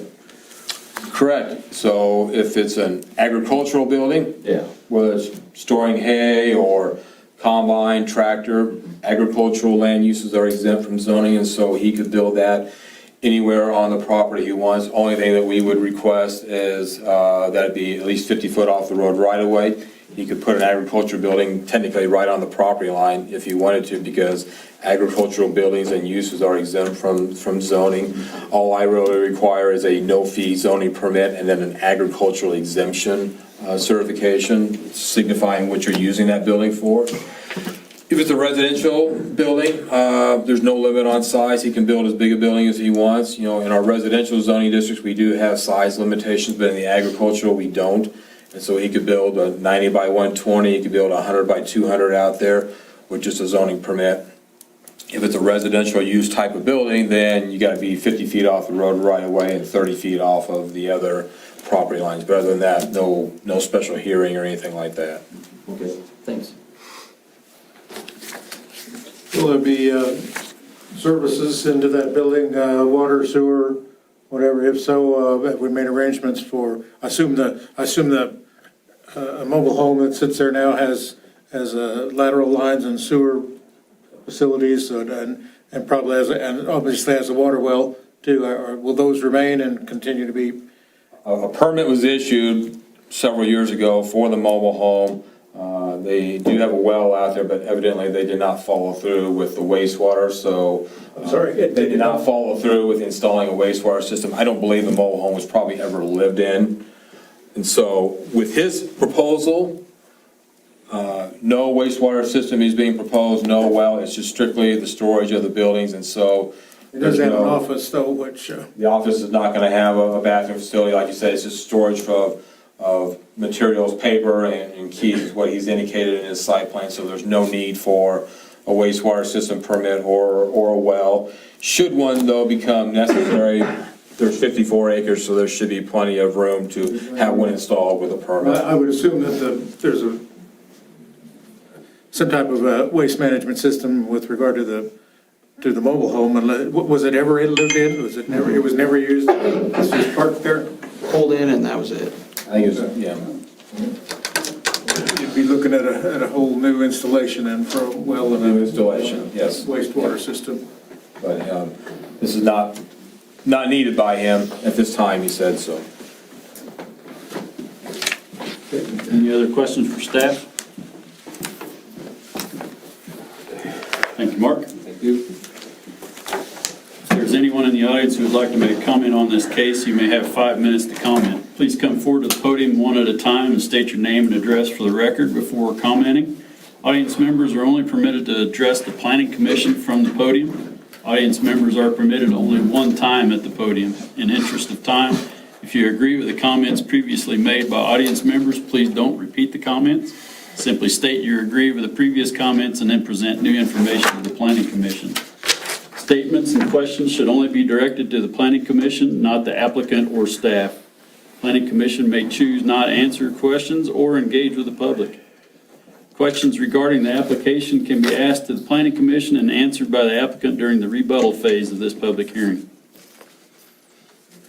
State your name and address for the record, please. Ray Howard. I bought my dream home, Cheney Lake. Would you pull it up for us, Mark? In 1989, took every penny I had to get out there. Mark's gonna pull up my house for you. I'm 300 feet from where this is going up. Which direction? Pull it up, Mark. I'm getting there. That's right. I mean, it's a slap in the face. Thank you. There. Go ahead and let's show them the aerial view of my home. I planted every tree, built every building, put up every fence post, worked literally my butt off. It's up there in the corner. I'm 200 feet from Mr. D's Cove. It was an ideal home. I bow hunt there, I fish there, I know that lake upside down and inside out. This is my backyard. I'm gonna show you guys, show you pictures. I've got 4 seasons of it. I have the most gorgeous backyard in the world, and that's why I bought this home. You wanna pass this around to these guys? This is right now, this is today. I took this picture this morning, had Robert's Hutchline pull it off for me. I watch meteor showers, I watch the International Space Station fly over. It's just like you guys moved out of the country and whatnot, and now all of a sudden I go from cows every day for 30 years, I'm gonna wake up and there's gonna be a building right there in my front window. As you can tell, I'm very upset about it. I cannot even believe we're considering this. This gentleman moved out into our neighborhood about a year ago. He bought a double-wide mobile home that I fought with Mark over for quite some time. It never should have been grandfathered in. It's right across from this little storage unit you guys keep talking about was already there. That was Mr. D's grocery store. Mr. D's Cove is in my backyard. My kitchen window faces it. The government put that in so it could supply food and groceries to the people, because we're 8 miles, as these people said earlier, 8 miles from anywhere, 8 miles from Cheney, 8 miles from Andale, 8 miles from Haven. Mr. D's grocery store couldn't make it, so I went broke, so they opened up the Dry Dock Inn. It was a great little restaurant. We ate dinner down there. Mike finally sold the Dry Dock. They put in muddy waters. The government come in and found out there was too much grease in the ceiling and whatnot. They made them demolish the building. So now we have a commercial site setting open. They went in and put in a storage unit. When I moved in that home in 1989, there was like 12 homes there. They were all cabins. I was one of only 2 permanent residents that lived there for many, many years until the neighborhoods filled up. Mark and I have talked and talked. We've talked about the sewage ponds next to me and whatnot as things developed.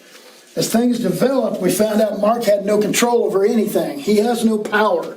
He's here preaching to you about the golden ticket. The golden ticket that I see is taxes.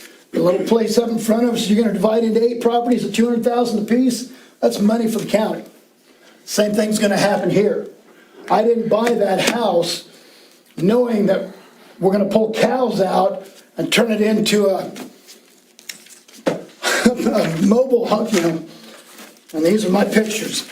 There's on the east side of Cheney Lake, there are 5 storage facilities right now. The nicest one is when they went in, state of Kansas, made the marina, completely tear out all the slips and everything. They were outdated, and some people from the town of Cheney came in and put in all brand new stuff. They got tons of storage space. This is the storage space across from the reservoir. These were all taken this morning. I don't know if this is in Sedgwick County or Reno County, but even if I complain to Mark, he can't do anything about it. He has no control. So the golden ticket that I'm seeing is you guys, if we turn this into a $500,000 facility, you guys are going to get tax money. What about my tax money? I bought that house for $40,000, put a bunch of money in it. You're now taxing me $120,000 on that property now. $120,000, but I've stayed there. I wanted to keep it. Now, when we talk about what Mr. Lovett's going to do, he already approached me and I smelled a rat coming and whatnot. I own some property in the next lodge, sitting the next plat 1 mile up from him, Willison.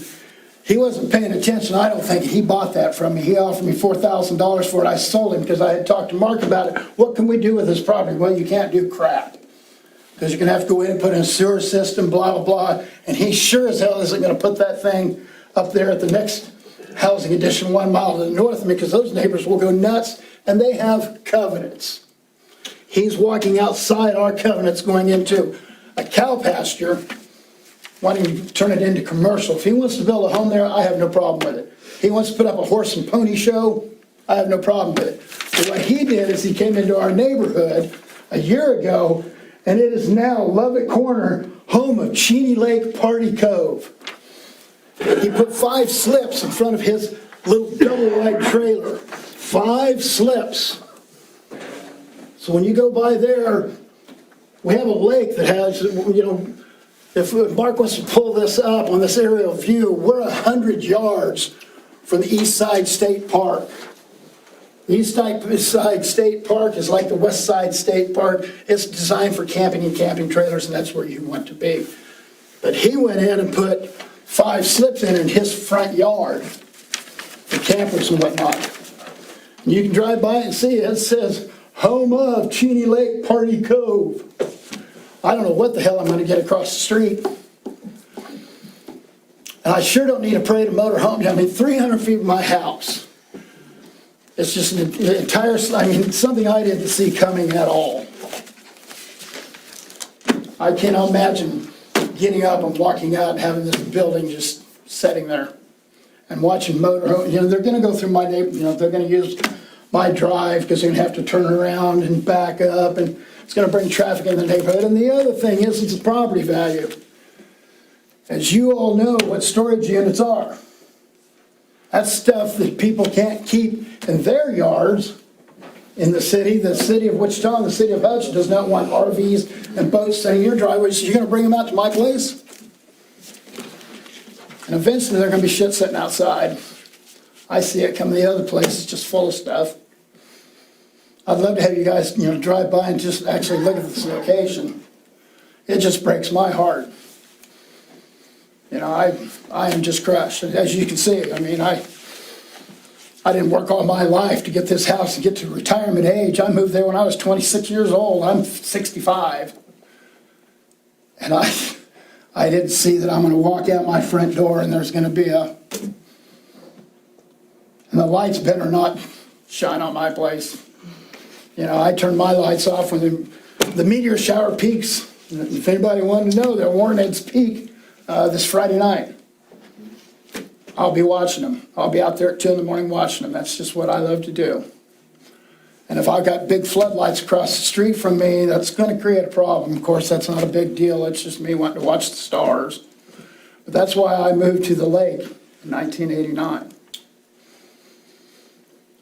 And I'm beside myself. These people described, you know, there's two things that I really want to stress out. You know, when you guys, I had no idea this other thing was going on. I drive by it 2 to 4 times a day, every day. I watched this guy put up his dam and whatnot. He's damming the water. He's went in and dug, nobody has said anything about that, but he has dug out that creek that runs to the lake and he's damming it up. And I can't believe the Corps of Engineers are letting him do it. That's a whole nother story. You know, that's their headache, but they had no idea this was going on because you guys only notify a half mile around the place. I had no idea this was going on up the street, and I see why they're upset. I've watched this guy dig that hole for these houses in addition to go in, you know, and he is damming up the water. Hate to interrupt you, but your time is up. Just shame on this whole deal. Shame.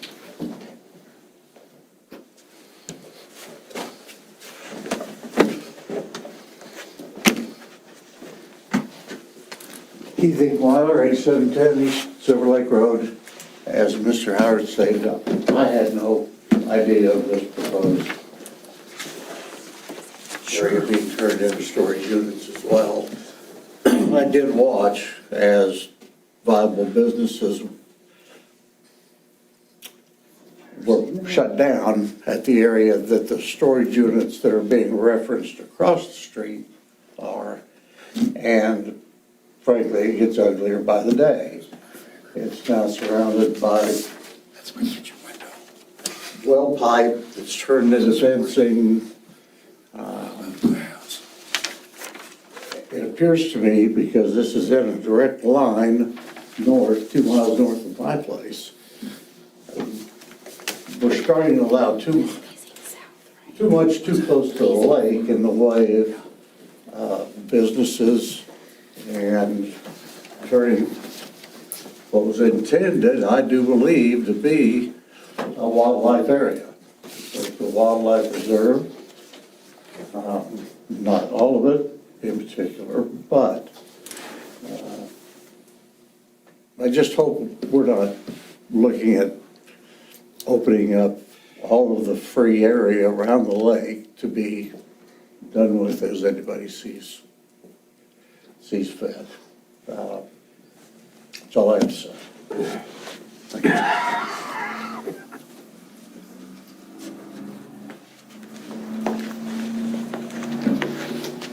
Hi, Shelby Hendrickson. This is the first time I'm hearing about this proposal.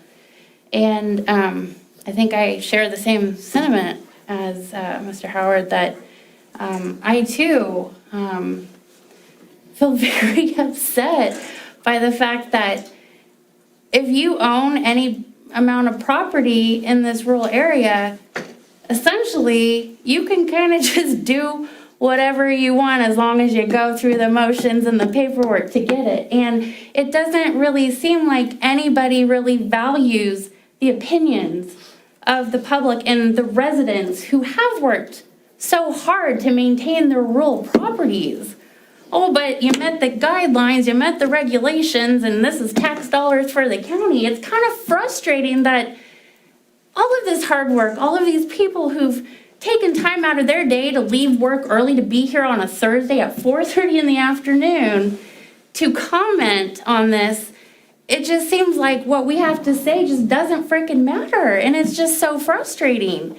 I can understand Mr. Lovett's, expectation that, there is this need for, boat storage and what have you, but I just think that, when you're looking at all of these residents who are living here in this rural area, like, even with the previous case, it's like, do you guys have like any heart at all? Do you guys even care about all of the time and effort that we've dumped into our personal properties? Me and my husband, we live just, a mile and a half up the road.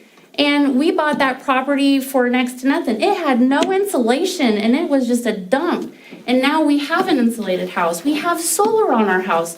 We intend to raise our children in the rural community. And now it's just kind of all going to heck, Oh, well, by default, these things are zoned R1 now. And, Mr. Levitt can have a property on this agriculturally zoned, whatever. It's like, it's just frustrating that the people's voices don't seem to matter. And all decisions are made by 7 people in a volunteer position, and they don't even consider the fact that a majority of the people in this area and in other cases don't want these things going in. Imagine if this was your property, how would you feel having a storage container going in there with 20 boats or RVs? And where does that stop? If he gets approval for this, he'll probably ask for another one. He's got 50-some acres. So it's just going to keep going. And I think you guys should really start considering the impact that it's doing to the people who already live out there. If you keep allowing all of this stuff and all this busyness to go in, people are going to start leaving. Thank you.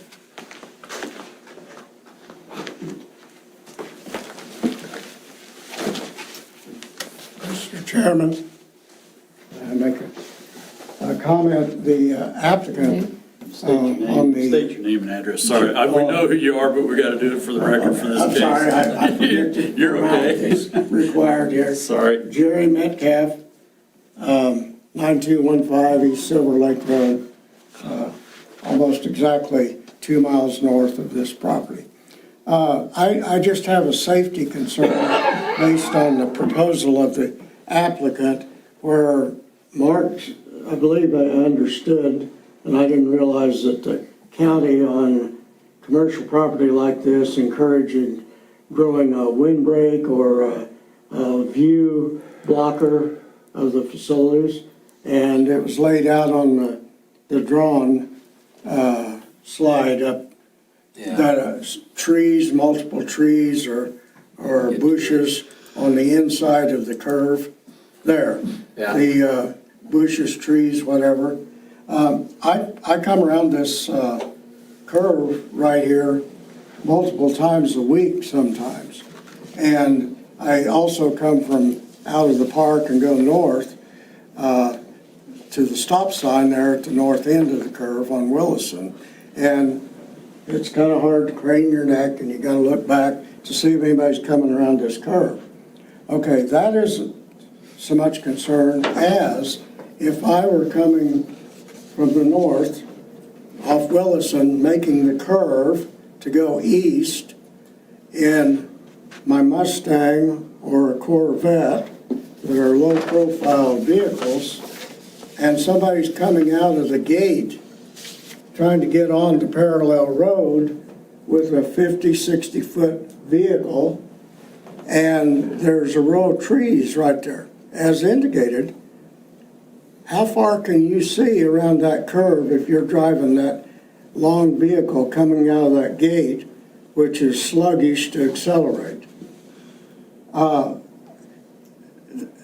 In one sense, the trees may be good to hide the view of the commercial property, but from a traffic standpoint, having those trees right up to that exit, you can't see, you're not going to be able to see around that curve any significant distance. The person coming from the north headed east is not going to see the camper, the long vehicle coming out of the gate until he's very close to it. The same is true with the people coming out of the gate. They can't see what's coming around the curve from the north until you probably can't stop. So I think that ought to be given serious consideration from a safety standpoint for traffic. Thank you. There wouldn't be any trees or anything allowed to be planted close enough to the road to cause any kind of sight distance, or they'd be removed. Well, what is the significance then of even putting them in the Well, proposal? I think he just drew them in there. I don't know how close those are to the road, but they wouldn't be allowed if they caused an issue with sight distance. Okay, thank you.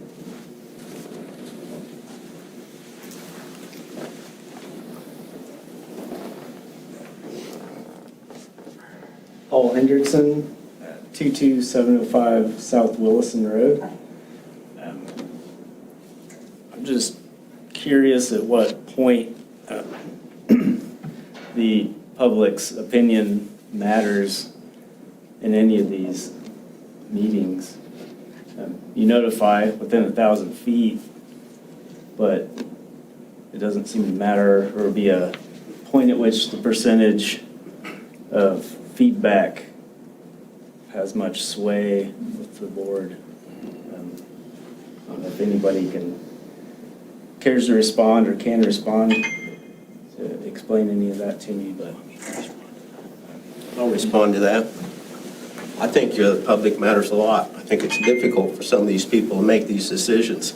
And there's been some big decisions of denials made in this committee that affected Reno County, whether people wanted it, something, or not wanted it. So it does matter. And you are being heard right now. And you don't know the result of this yet. Nobody here does yet. But to say that the public voice hasn't been heard in the past in this Planning and Zoning Commission is incorrect. I've only been to a couple meetings, so I haven't seen that. But thank you.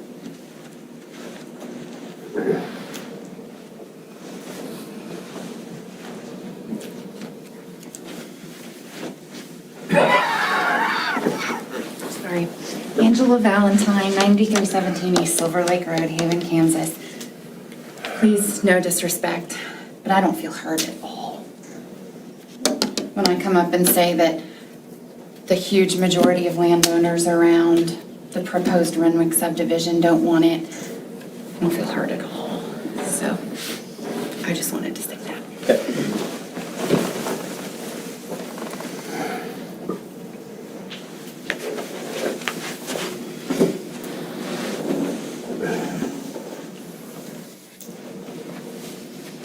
Any other comments? Does the applicant wish? Oh, I just had a quick question for the applicant. I don't know if it's appropriate time to ask it. Is this going to be like a 24-hour access facility? Is there going to be time limitations? Like, what's the idea there? I think staff, you mentioned in your staff report that it was, the access was going to be key controlled, so, or a keypad or. That's what the applicant indicated, and I think he could further address that at his rebuttal statements, if you'd like. Sounds good. You've got 2 minutes. All right, I'm going to talk quick. John Lovett, 8815 Boundary Road. I would like to speak on the trees in the line of sight. I've had many discussions with Mark about it, and as you know, I have a place that's exactly catty corner from this drawing. The first thing I did when I took control of this property was go out there and cut some of the trees down, because that was my complaint for the first year and a half of ownership, was the line of sight around the curve was dangerous. So I immediately cut half a dozen trees down to assist with that. The bushes in the picture here were actually more of like a low-lying bush, natural fence along there. They're not intended to be tall trees or anything of that nature. I have great interest. You know, here shortly I'll have daughters driving that will be coming to and from. I have great interest in making sure that line of sight and that intersection is safe.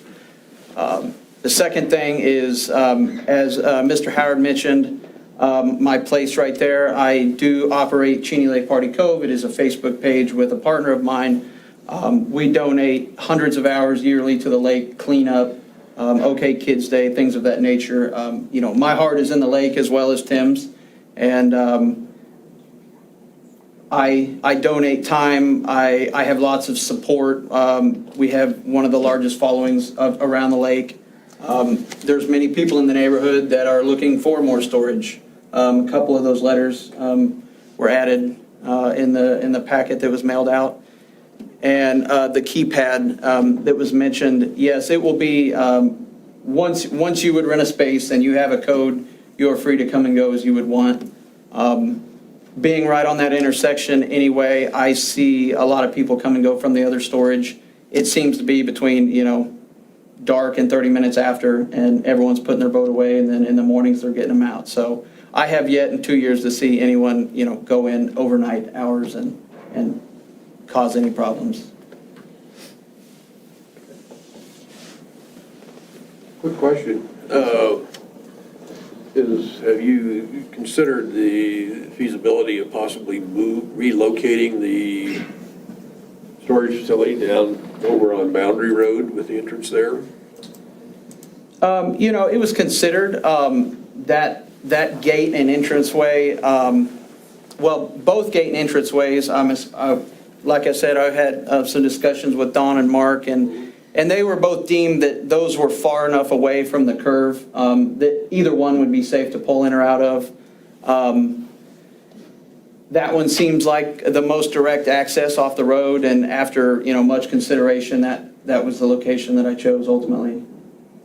I'm just hearing some of the opposition to the location of the building and think that could be mitigated by relocating the building possibly. Just food for thought. That's all I have. Thank you. Steph, do you have anything to rebut? I don't have anything, Mr. Chairman, unless the board has questions for me, and so. I've got a question, Mark, or for John, really. The trees, you said you're going to take some of have to take some of the trees out. What do you think you'll leave? I mean, can you go up to the screen there and kind of point out what you think, what you'll leave? In the drawing, there will be about a 60-foot access area around the building, and I intend to leave everything outside of that 60-foot. Okay. So.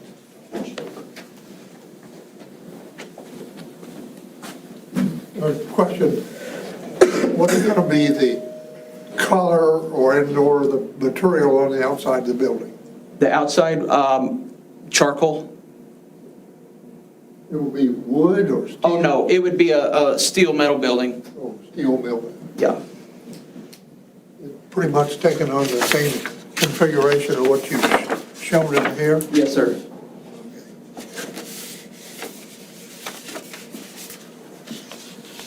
And the lights will be on around there all night long, or? Yes, and I intend to have down lighting, not spotlights.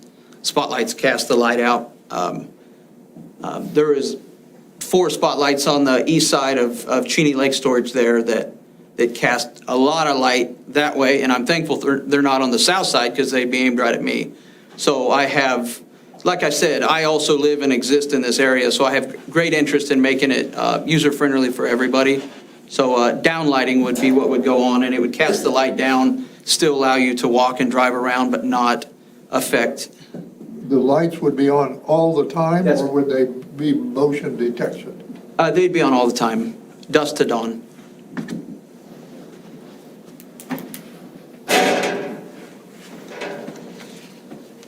You're using 2 driveways and in and out. I understand that flow of traffic perfectly. What made you choose the Willison Road for or that specific location for the building as opposed to closer to Boundary Road? Maybe it's because I come from that way, because I live in Hutch. I don't know. It's a great question. But that gate, the other gate is basically non-functional. That is the red gates Mark had pictured were the ones where I enter and exit it now. I know, new gates would be constructed for this. That is probably my reasoning. That's where I go in and out of now.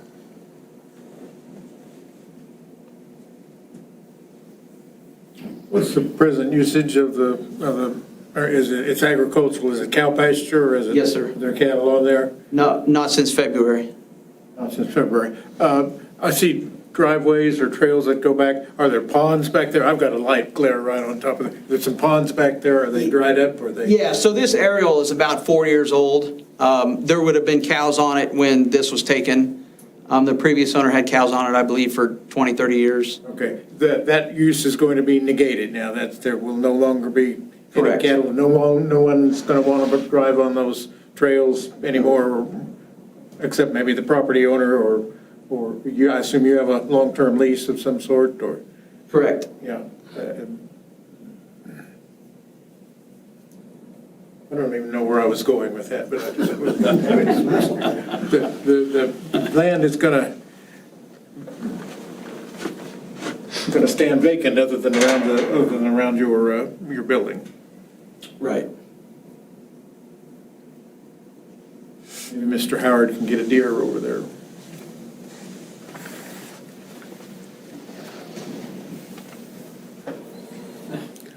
May I ask another question? In regard to that Jerry Metcalf, 9215, East Silver Lake Road, haven't moved. Okay, if you don't put livestock on there when we have good moisture, on those years, I know my house, when we bought it, it had sat vacant for 2 years, and there apparently been good years before 1st of 2016, and the blue stem was up well above my head, the seed stems, and very dense in places on the property. I saw that as a big fire hazard, and so I'm wondering if you don't have livestock in there to graze the grass down, how are you going to maintain it as far as fire control? Tractor and mower. You plan to mow the whole acreage? At least the area, the immediate area that customers would be in, yes. I see. Thank you.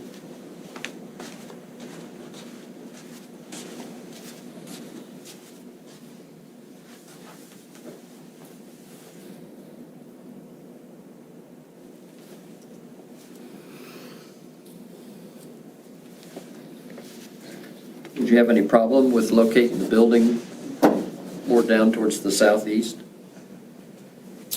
You mean on the inside of that other drive? Yeah, I don't want to say I would have a problem with it. I don't see that it's going to be, the farther you move it south, it's going to be more visible. There's less trees out there. So at its current location, it will have the best screening from natural trees.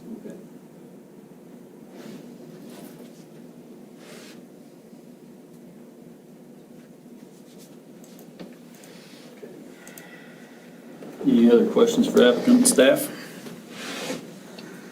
I would like to add that on this picture that I have, I drew a Sharpie line from one driveway to the folks' tree road to the north.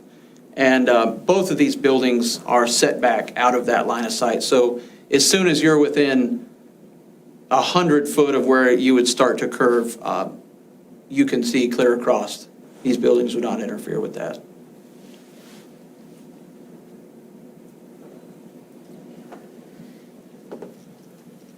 Any other questions for applicant or staff? Seeing none, the public hearing is now closed. Acceptance or denial of the conditional use permit must be based on the factors that are listed in the staff report and found in the audience, found within the chairs. This time, the planning commission will discuss the case and then ask procedural questions of staff only.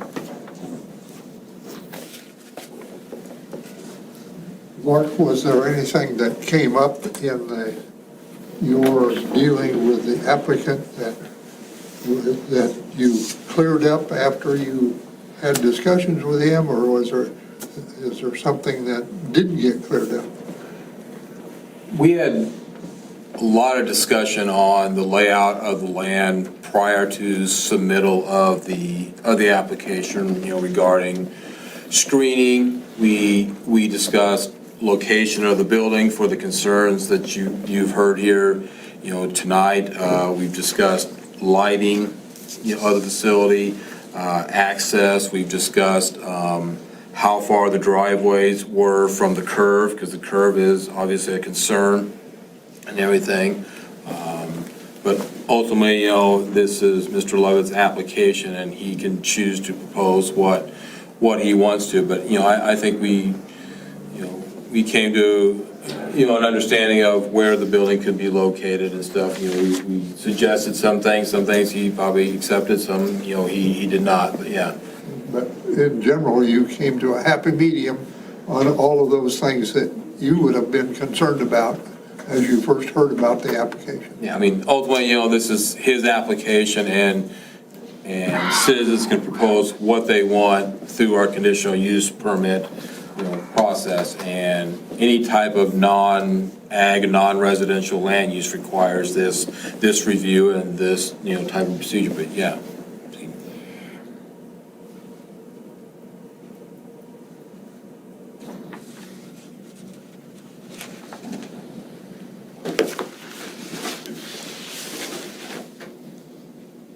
Any other discussion?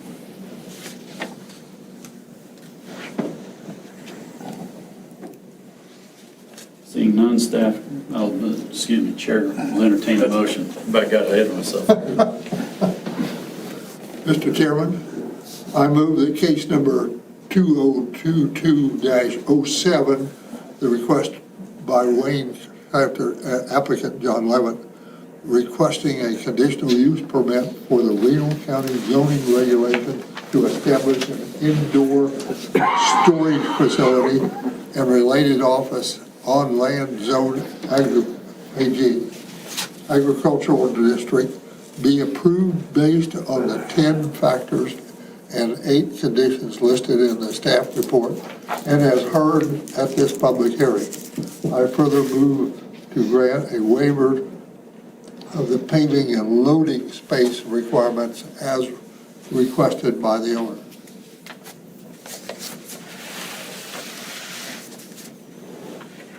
Second. Been moved and seconded. Is there any discussion? Staff, call the roll. Strand? Yes. Seltzer? Yes. Macklin? Yes. Jorns? Yes. Martin? Yes. Gertison? I'm going to vote no for the reason that I believe that should be placed in a different, that the placement of the building needs to be in a different spot.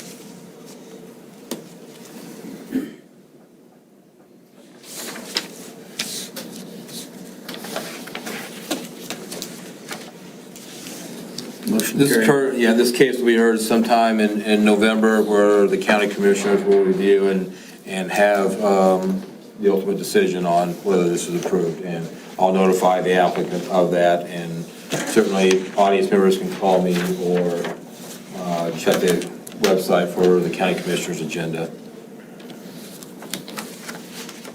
Okay. Thank you very much. Thank you.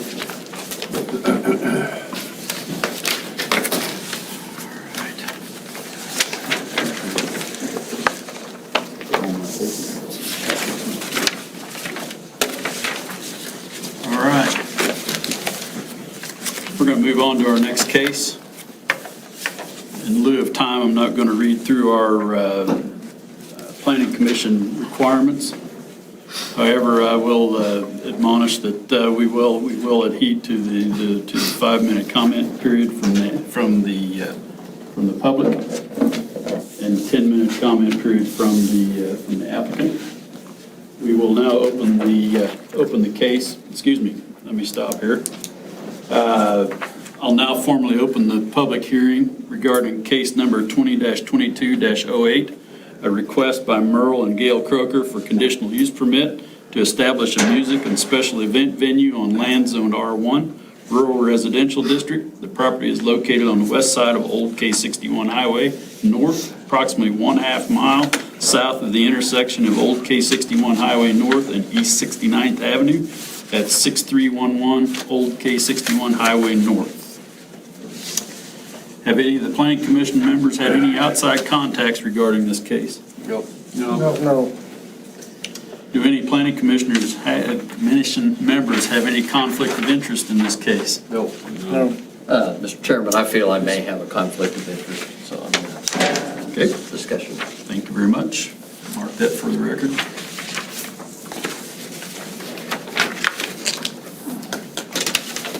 Will the applicant please come to the podium, state your name and address? You have 10 minutes to present your case. Want to step out? Yeah. Just a moment. out first.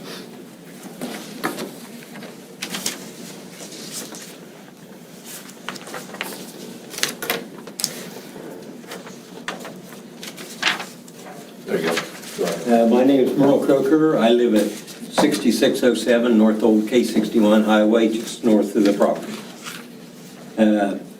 My plans is just to have a music venue or an entertainment venue, something that we don't have in Hutch. We have no live music other than in bars, and this is not a bar. We don't want a bar. We're not going to sell alcohol. We're not going to sell food. It's just entertainment.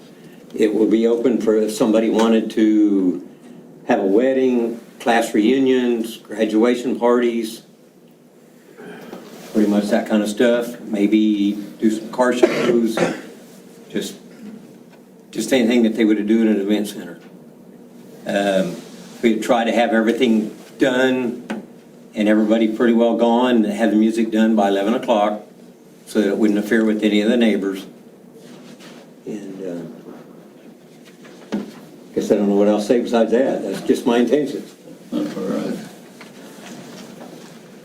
Yes, my question is, you plan to have no beverages of any type or food service of any type, but you still going to have it available for these venues? Yes, Would we're you be permitting people to bring food in and whatnot? Food trucks. Their own caterers or whatever? Food trucks.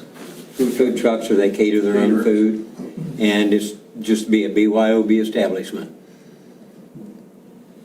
I'm familiar with the place called the Red Shed, Yes. and you're thinking that you're going to be competition to them? No, that is me. Oh, that is you? That is me. Oh. I'm trying to do it legitly. I thought that would be the answer to the question, but Yes. go ahead. No. It's just been kind of a fun deal. We've always done a big October party every year, and then just other people wanted to come and start playing in our building, and we've just kind of done it just for fun, and I would just kind of like to turn it into a business. And So now you're going to build another building and have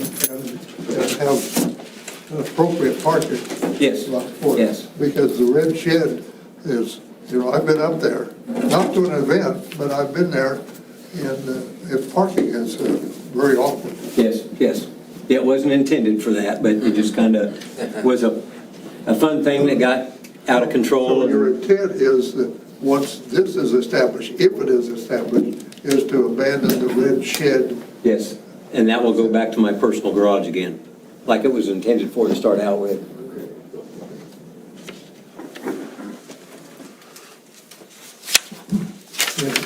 For your information, I was introduced to that because of my son-in-law who lives in Kansas City area, and he came down here and was going to go to one of your events. And he took me out there to show me where it was going to be. And you didn't believe him, did you? No, I didn't believe him. And then he and his wife went out there, and then they, I provided the bed and breakfast for them to do their event. And they asked me if I wanted to do it sometime, and I said, nope. Yeah, well, we're bringing culture to Hutch that Hutch has never had. Okay. Because we brought bands in from all over the United States. We've had some comedy shows and all kinds of stuff, but, it's just all been for fun, but it's time to take it to a step to where I can actually do something with it, and maybe when I get to the point of I can't do paint and body work anymore, then I got something else to fall back on. And so far, I've had no complaints with any of the neighbors around there. I've actually talked with the people that live behind me, behind the building, and told them that they could have free access to come to any show they wanted to for free. So.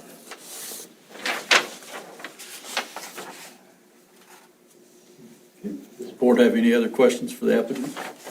No, it just kind of alleviates a lot of issues that I had about hearing that this has actually been kind of existing on a smaller scale. So So it's not such a big change for the neighborhood. No. Yeah. No, we've been doing this for 4 years, just goofing around out there, and nobody's complained yet, so. Since I took my wife up there later, and the road getting in there is a little awkward. Yeah. So you're gonna have a nice entrance. Yeah, nice off of entrance, the nice state asphalt highway parking lot, yes, With a parking lot. yeah. And the surface in the parking lot will be what? It's asphalt already, I'm just gonna maintain it. That part from the old steakhouse was still there. Okay. And I've hauled 22 30-yard dumpsters full of garbage, trees, the old building, just stuff.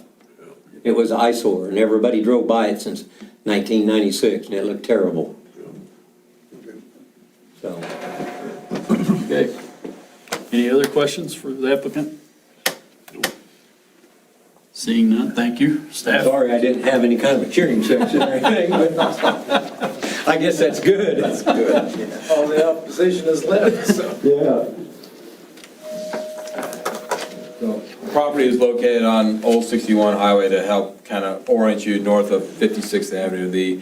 Mr. Croker lives in this property, right, this large parcel right here. To kind of give you a sense of the area, it used to be zoned industrial, commercial, a lot of this area, because it used to be a restaurant at this location, as you are well aware.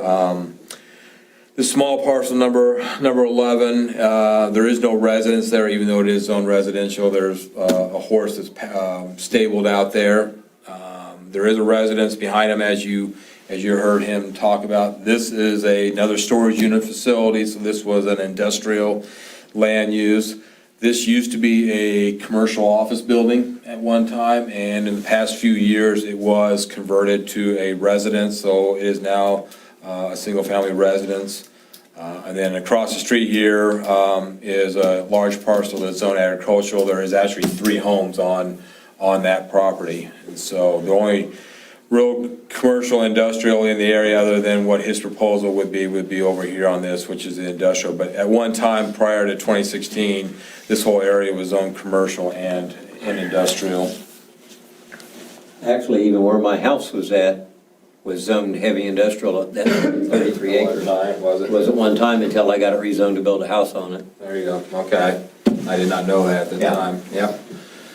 This is his site plan you have in your proposal. So north is at the top, so Old 61 Highway is over here, so people will pull into the area. Parking is gonna be out front as it was with the previous restaurant, and then his building is located right here. As he had testified, this is all asphalt. It's not the greatest in the world, but it is asphalt, and he'll maintain that. If you looked at our parking regulations here, the parking regulations will require 45 spaces for this size of a building. And in adding those up here, he's providing 65 spaces, and plus he's also going to be providing an overflow area in case he has a larger event that people can actually park in this other area, and I'll show you that a little bit later in another slide, because we don't allow parking, on the road. You can't park in the road right away or anything, so all the parking needs to be contained on the property. This is his overflow area, so the building is in pretty much the same location as what the old restaurant was. This picture is old, so you can see the burned out walls of the old restaurant here. His parking area is right here. Old 61 Highway is over here, and so his overflow parking is going to be to the north and west in case, he would need that for additional parking. Aerial view, this is the property with the 3 houses. Here's your storage unit facility. This is the former commercial building, and then this is the property in question right here. You can see the white area is the asphalt parking, and then the building is sitting back in here. So there's already an entrance that's available to use right now, and then the overflow parking would be up in this area. A little bit closer view, that's kind of what it looks like, at least as of 2019. You can see that it's got heavy screening on the south side. It kind of helps shield any kind of parking lights. anything like that, so there shouldn't be any concerns. There's also heavy screening on the backside with that other residence. The other residence, it's hard to see, but it's right in here. So the property line is going to run probably somewhere right in, I can't do it too good, right in here. And so there's some trees on the backside, and so regulations will say that that screen needs to be kept in place to help shield the commercial land use from the residential land uses that are out there right now. Existing picture, you can see the asphalt right there. That date of that photography was in August of 2021, taken off of Google Earth, so you can see the existing driveway, the parking lot area. This is actually a picture that I took that I discovered. So the building, unfortunately, is already constructed without a permit and everything, and there's a little bit of misunderstanding between Mr. Croker and I guess, here, but the building is up right now. I don't think it's finished, and the land use is not taking place right now. Okay, so he's got the building up right now, but the land use is not occurring on the property. That's all I have for that.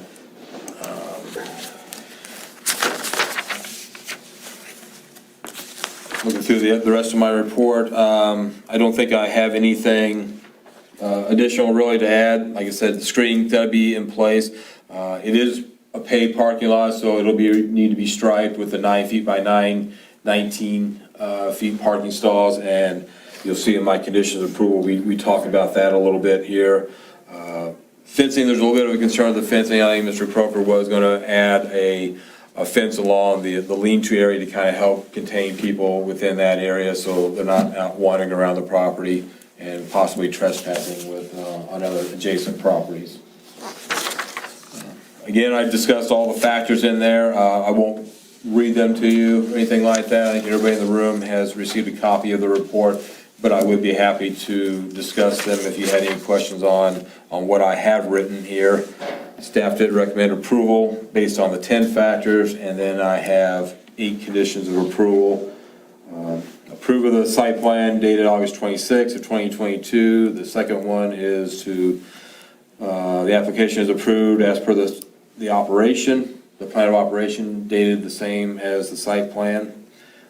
If he does want to extend hours, because he talks really specific about when the music is going to stop. He talks about holidays, when the music is going to stop, and so I felt like, if he wants to expand beyond that, if he's really successful and he wants to do something like that, then that should probably come back for, a review, because he does set specific hours of when the music will stop, and I think that's going to help with the neighborhood around there. And so if he wants to go beyond that for some reason, then he can come back through this process if he wants to expand those hours.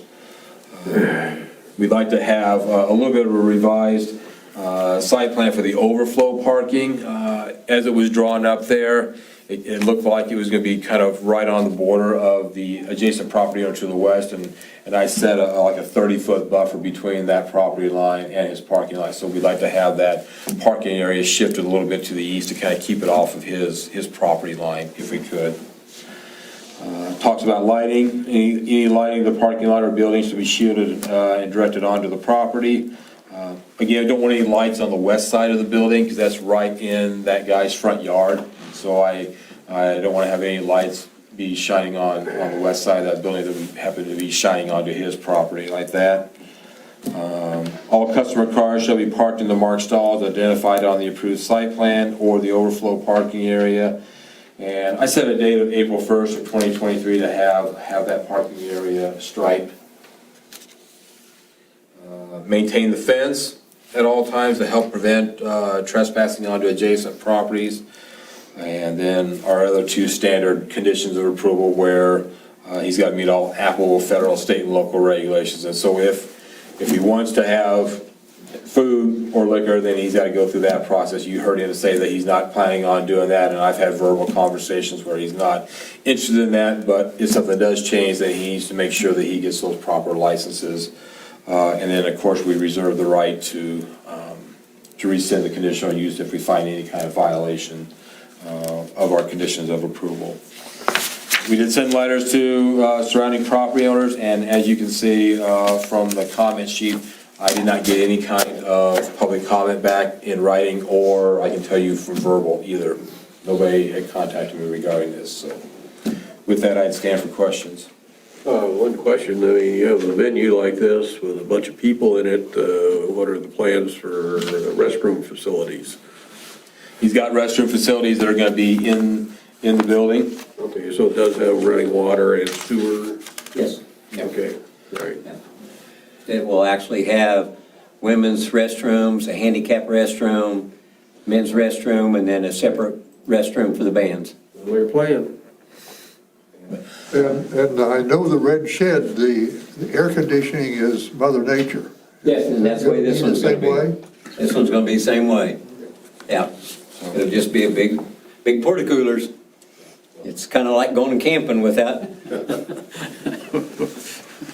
If I had the air conditioning, I probably couldn't afford to do it. Holy smokes. You know, Reno County, we don't have building codes or anything like that. There are state fire codes that have to be met, so I might add that I did send notice of this proposal to the Hutch Fire people, and I did not, the Hutchinson Fire Department, and concerned about maximum capacity of the building. You know, can you have 200 people in there? Can you have 100? Is there a limit?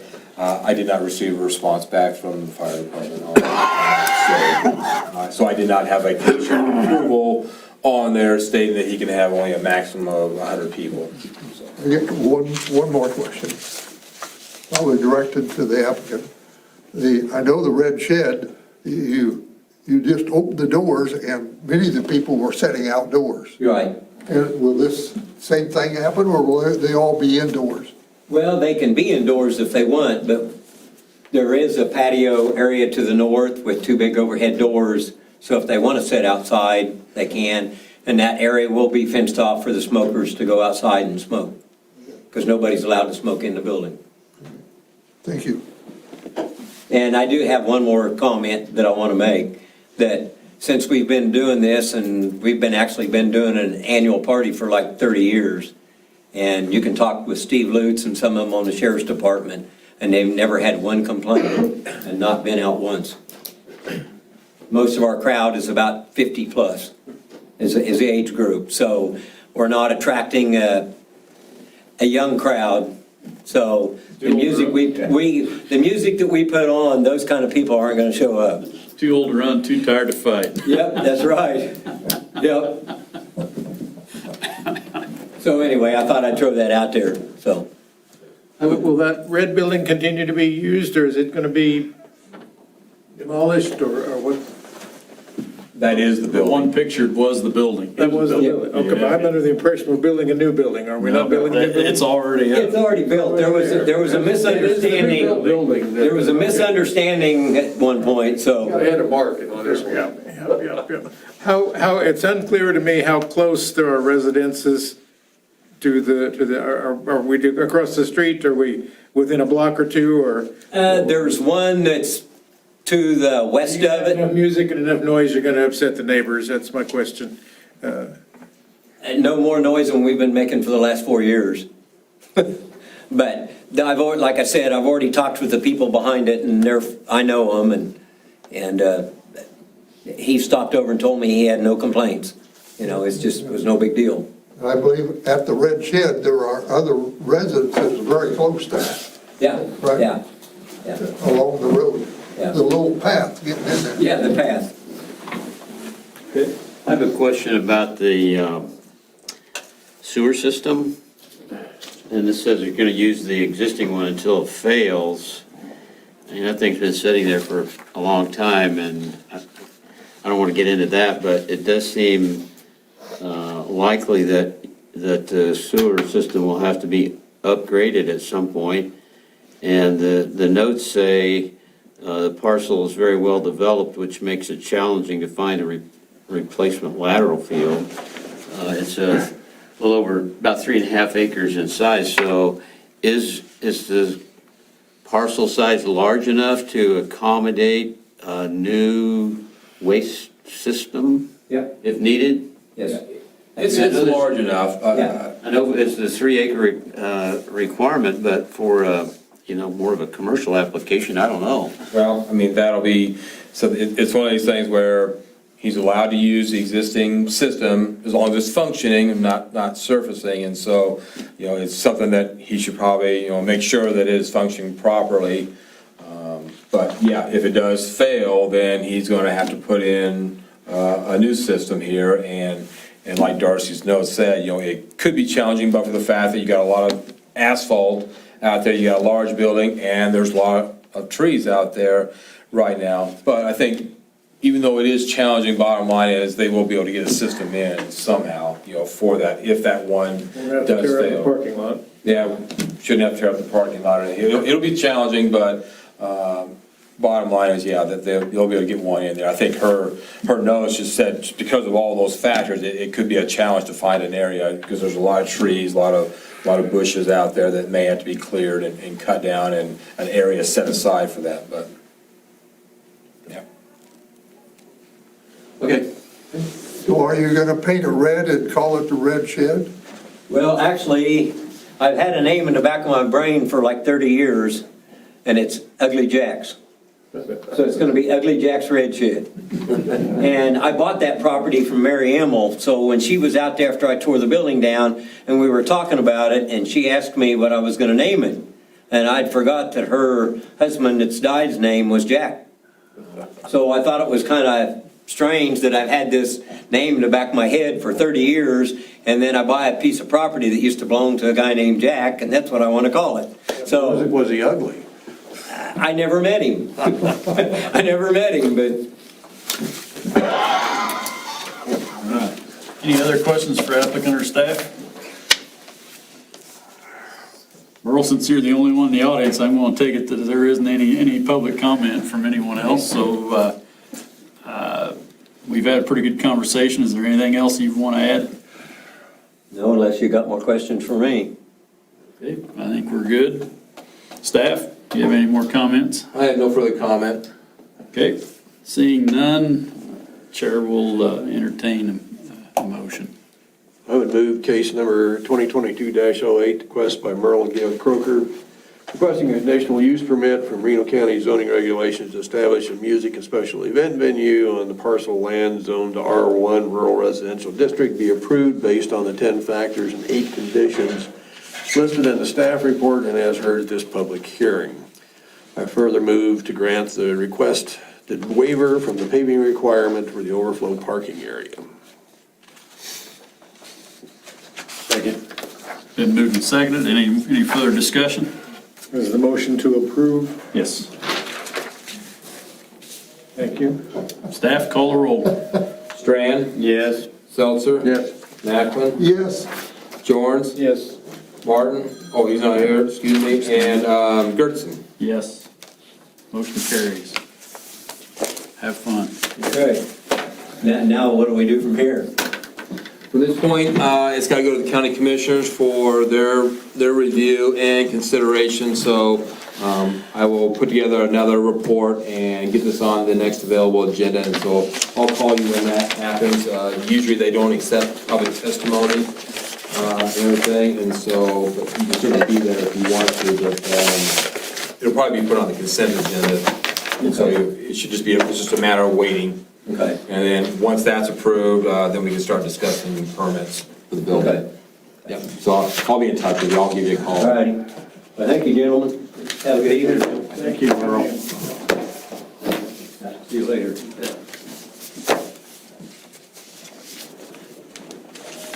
Okay, there's a couple more items up for discussion here. The item D, possible discussion and possible action on considering a text amendment to Article 3-105, Paragraph 3 of the subdivision regulations regarding the minimum and maximum acreage permitted for an agricultural lot split. Staff, would you like to enlighten us on what we're discussing here? Yes. There's a lot of people that come in here and ask for things, and you guys never know about it because it's like you can't go there because of the regulations. And then, I go through these a lot. I mean, whenever this happens, and Mark and I have some pretty good discussions, and then I'll say, well, why is it that way? and then Mark will explain why it is that way and why he doesn't know why it's still that way. But anyway, whenever we come up on something like that, I think that to update some of this, I think it needs to be brought to your attention so that you can discuss it, change it, leave it alone. But these are, when we bring something like this, it's problematic to a lot of people getting what they'd like to get. And I question some of it in the regulation myself. So that's what this issue is. So Okay? this has to do with, all right, you can split off, let's say there's a quarter of a ground. You can split off 40 acres. Okay. Okay, that's the one split that you can do. Yes. All right, and of that 40 acres cannot be split anymore. Well, no, that's not correct. Okay. 40 can be split one more time, 3 to 7. Okay, 3 to 7. Okay, so here's my question to you. Why? I understand a minimum of 3 because you can't do anything with less than 3 as far as We just talked about buildings, sewer. sewer, all that, 3, I understand that minimum. Why a maximum of 7? Why couldn't somebody split 20 and 20, 10 and 30, 15? Why do we? Because there's a lot of people that want a 10 or a 20 or a 30. Why do we have that maximum 7? It makes no sense to me. I understand the minimum. So, all right, let me. This is a scenario. We've got a 40 acre parcel that's been split off. There's a 3 acre farmstead, or there's a farmstead that wants to be split off because the rest of that 40 is being farmed. Well, there happens, let's just say there's a draw or a fence line that's been there for who knows how long, that kind of corners that 40 off, and now it's 25 and 15. And that 15 includes the farmstead piece of it. That, we can sliver, of that 40, we can sliver off 3 acres for that house. But that other 12 acres becomes non-compliant? Is that how the regulations are written now? You spin off 7 acres, couldn't you? Or 3 to 7. 3 to 7, right. Yeah. And then everything's compliant because you have 7 acres and you have 33 acres left. Well, let's just, I probably wasn't clear enough. Okay. You have a 40 acre piece and and it's cross fenced to where there's 15 acres. The guy that owns the 40 wants to sell off that cross fence 15 acres and farm the other 25. Okay, he can really, to make sure everything is all total compliance, the only piece that's in compliance is that 7 acre parcel that would include the homestead. That other 7.5 to 8 acres would be non-compliant? Yeah. Depending on how it was deeded off. So, I mean, if he gives me a 7 acre deed around the house with an agricultural lot split, that's legal.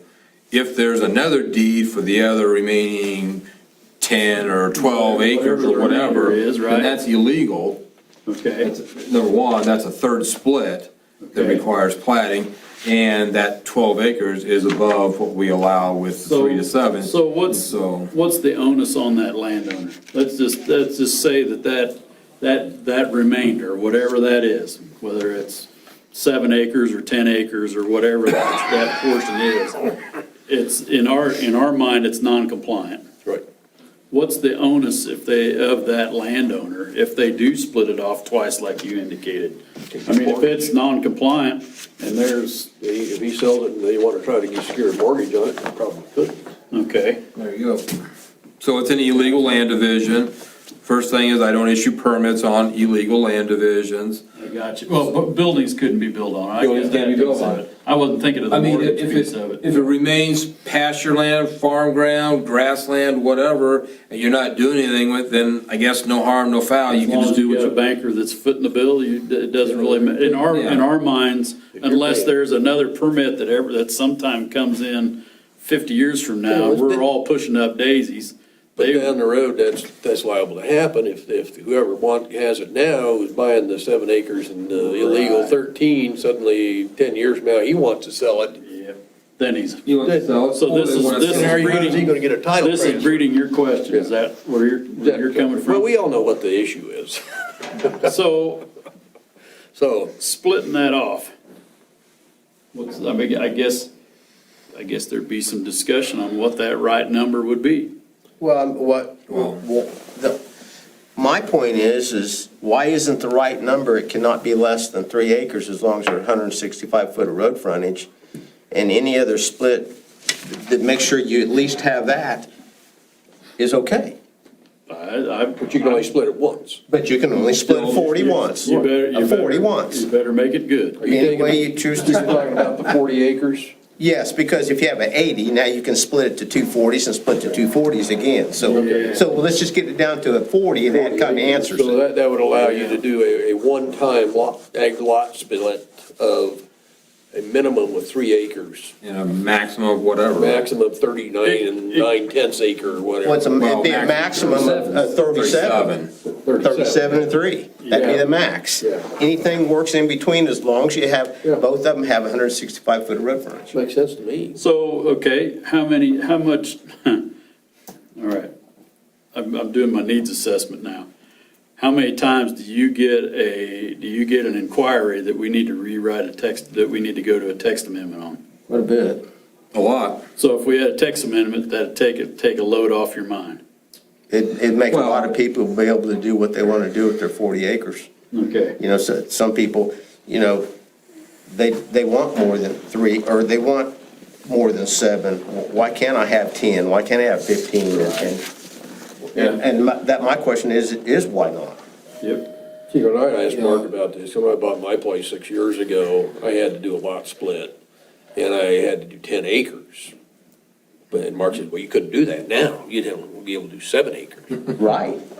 Yeah, sorry, you know. And why? Why? Because he said that's an arbitrary number. We just pulled out of thin air because farmers selling their homestead, they just have a house and maybe a few outbuildings, and 7 acres should cover it.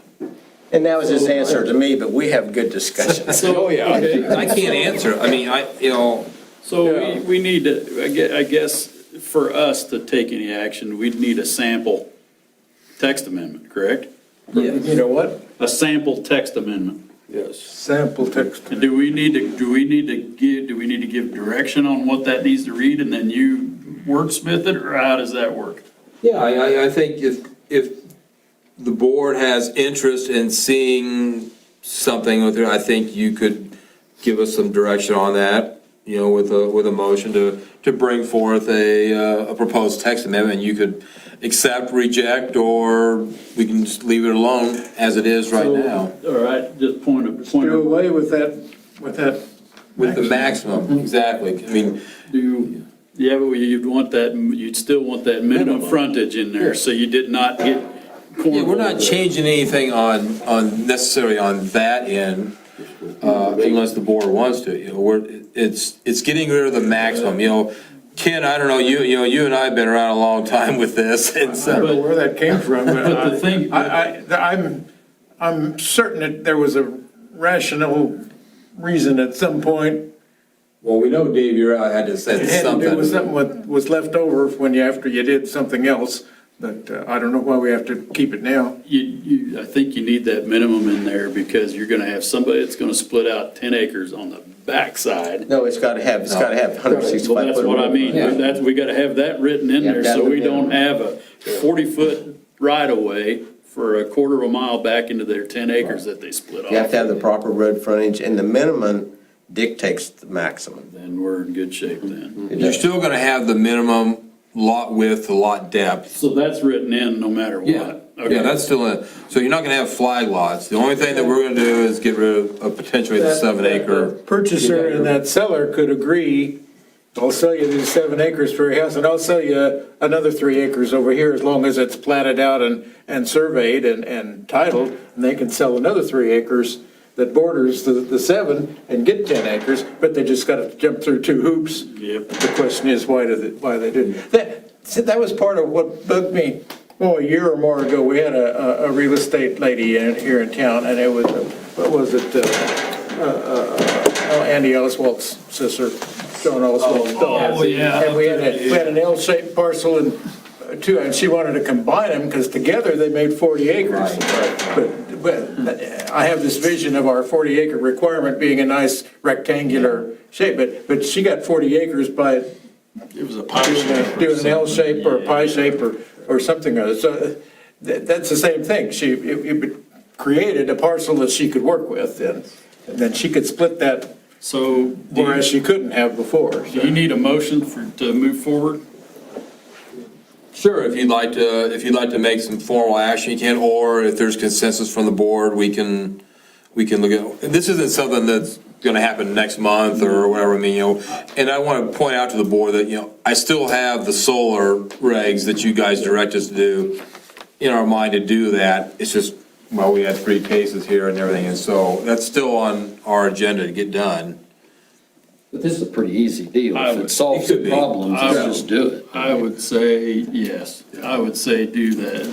I don't know how, Don, you stated it, and I'm gonna try to play it back to you. 3 acre minimum, 37 acre maximum. Because that makes your 40. Well, yeah, I mean.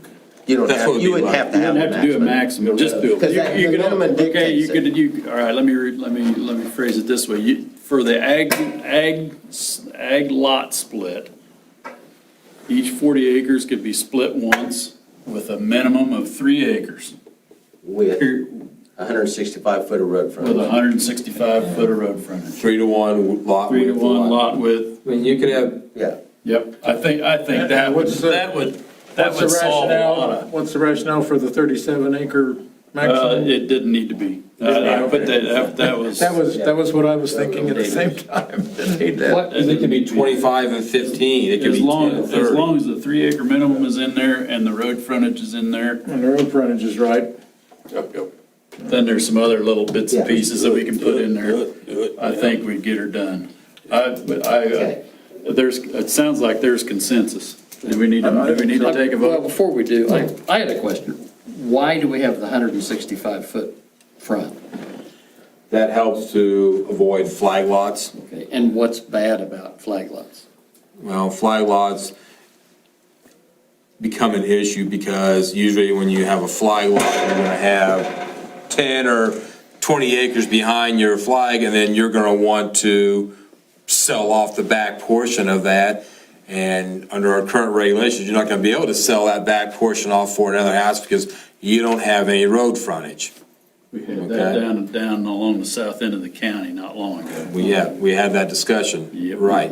And so they're not necessarily bad, I know people that have flag lots and they love them, and, you have a quarter mile, half mile long driveway, and that's fine, but inevitably, it seems like I'm getting requests from people that want to sell off some of that acreage for another home site, and I'm like, we require public road frontage, and so I can't allow it. If we got the 165 foot of minimum frontage, now there's a chance that that person can be able to split off that other acreage for a house.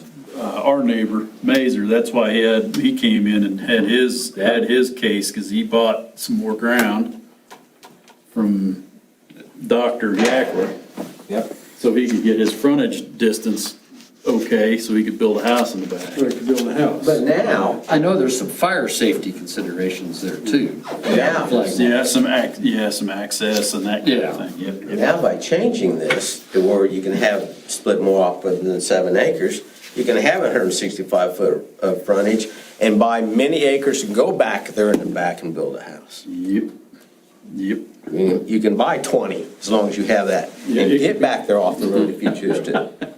I guess, Mr. Chairman, what I'd recommend is that Mark give us a draft of the new language for future approval, Yep, I would agree with that. rather than we all agree that it's what it's gonna be. Because if there's something haunting us, it will pop up as a result of that. Yep, agree with that.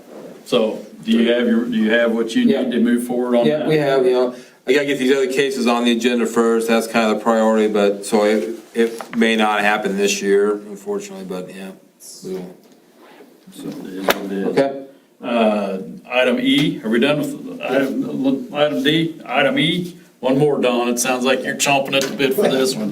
What, Article 13, zoning regulations, minimum yard requirements. All right, leave me up to this. Leave me up to our discussions. We have an issue right now going on with this. So we have a current issue going on with somebody that built a building without a permit, and the building is too close to the road right-of-way. So there's really, no issues with the building. I mean, it meets the square footage requirement. The only real issue is it doesn't meet the setback requirement for that zoning district. And so we're at a point where, does the person purchase right-of-way from the township county? That's not a good option, really. You don't want to ever give up right-of-way. Do we put you guys in a bad situation where we have to do a variance to allow the building? That's not good because it doesn't meet the variance criteria there. Do we make the guy move his $80,000 red iron building? That's not necessarily a good option either. So we're at a point with what we do. So that precipitated the conversation with Don and I. What do we do? We have setback requirements, and so why do we have different setback requirements for different zoning districts? You mentioned it a little bit in that storage case where it's zoned ag, you could put the building right up on the border. And if it's zoned residential, we got to have setbacks on every border. Or if it's a non-agricultural use. Yeah, it's. So why aren't we consistent? Is that what you're getting at? Yes, like ag agriculture, a side yard 30 foot, but then rural residential, 10. I mean, if 10's good enough in one of them, why isn't 10 or whatever good? I don't understand why they're all so different. Why is that? Size of the permissible structure, maybe? Why does that make any difference on a setback to a property line? No, we would have discussed size of this, if it would have been the case, we would have discussed it when we bumped up the permissible building. So I think you're right. I think it really doesn't have any bearing on the size of the structure. We just need to know, you just want to get some consistency so you don't have to know. Well, I just asking this committee is I can't think why it's different. It makes no sense to me. What's good for one should be good for another. I mean, can you answer that? I mean, it makes no sense to me. I can't, so. Go ahead. No, I can't. No, I said I can't. I've already been there with him. I haven't given him a satisfactory answer, so. I'm still stuck on the size of the allowable structure. If it's a really big structure and it's, 10 feet from the property line and I'm on the other side of that, that's different than a residential, a home being 10 feet to the property line. But these aren't mentioning the size of the structure. Yeah. These could be all small structures and they still have those setbacks. Do you, in this situation, talking about, is there a safety factor? When the setback isn't large enough, but is it still accessible by emergency equipment if they needed to be in there? Setback from, let's just use a right-of-way line, road right-of-way line. The setback, let's just use a road right-of-way for a setback for a property line, okay? Whether it's 10 foot off of the road right-of-way or 30 foot off the road right-of-way makes absolutely no difference as far as safety or anything. So why is there a difference? The only place you'd see, is there a difference on the side yards? Yes. Yeah, 30, 10, 8, 8, 8. I mean, in the R1 district, it's 10 on the side, 20 on the back. In the R2, it's 8 on the side and 20 on the back. And in the R3, it's 8 and 10. No wonder I get confused when I read that thing. Exactly, and it doesn't need to be confusing. We should be able to answer it in about 10 seconds. It says, Well, I wish you want to build could. a building, it's got to be 10 feet here, it's got to be 10 feet there, it's got to be 20 feet there. It's called self-justification. I'm relying on the 60 to bail me out. You see what I do to him, don't you? This is, So Mark, give me 2 weeks if you want this changed, 3 if you don't. Well, I mean, I explained, not good, but I tried to explain that, you usually have like a 20-foot setback on the back, because usually if you're gonna plat a bunch of property, you're gonna have a 20-foot utility easement in the back, okay? I would say that if you have, okay, we're gonna get way deep in the weeds here, but what do we have in the subdivisions written in for setbacks and those type of things in the subdivision regs? Don't we have provisions there? Setbacks aren't applicable to a subdivision. Setbacks are in the zoning regulations. Okay. And so then based off of what the subdivision is zoned is, then you, see, once you plat it, and then it's recorded, now all the permits and all the buildings transfer over to the zoning regulations, and you're done with the subdivision regulations. So it goes back to that 3-acre plot, 3-acre piece of land, and where I can place my house or my storage shed or my whatever on that 3-acre piece of land. 30 feet off the right of way, 10 off the side, and 20 off the back, unless you have like a utility easement that warrants a larger setback. I would say at 20, yeah. I would say in lieu of utility easement, 10 feet except for your right-of-way, whatever you said, what, 30 off the right-of-way? 30 off the front, but 30 off. Why 30? I mean, should it be 10? Should it be 20? Or I mean, the thinking was always you keep it off the right of way in case, you need to purchase right of way for a project or whatever, but we're not doing that. Common sense isn't very common, but I'm not gonna build a building right on the edge of my township right of way, because they come plowing through there with their mower and throwing all sorts of, whatnots up on my nice building. Yeah. Okay, there's some common sense there. but that's common sense, expected from the landowner. But we need to write in some common sense. Not, 30 feet might be a little bit much on the frontage. Well, I mean, I think that there should be setbacks. I just don't know why there's so many different ones. I think, Setbacks evolved over a long period of time. and I could for a see good where reason. R1 would be different than R2, because you got different land uses or different anticipated land uses in those zones. Well, I could see where they'd be different in those. Well, they're almost the same. One's 10 and one's 8 on the side yard. Like The rest of it's the same. I know, Rear yard, but you understand what I'm saying? I could see where they might have had some mindset. And if you made 10-foot and 20-foot setbacks in R3 and you've got acre lots, I mean, you're not gonna have a lot of buildable space, so that's why it's Back less. to your point, Garth,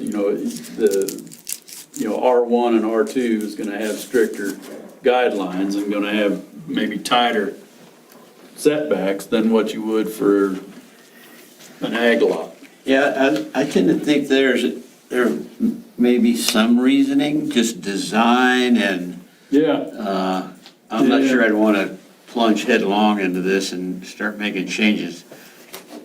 I think it could be improved and have not quite so many choices, but It's just something for you to think about, because I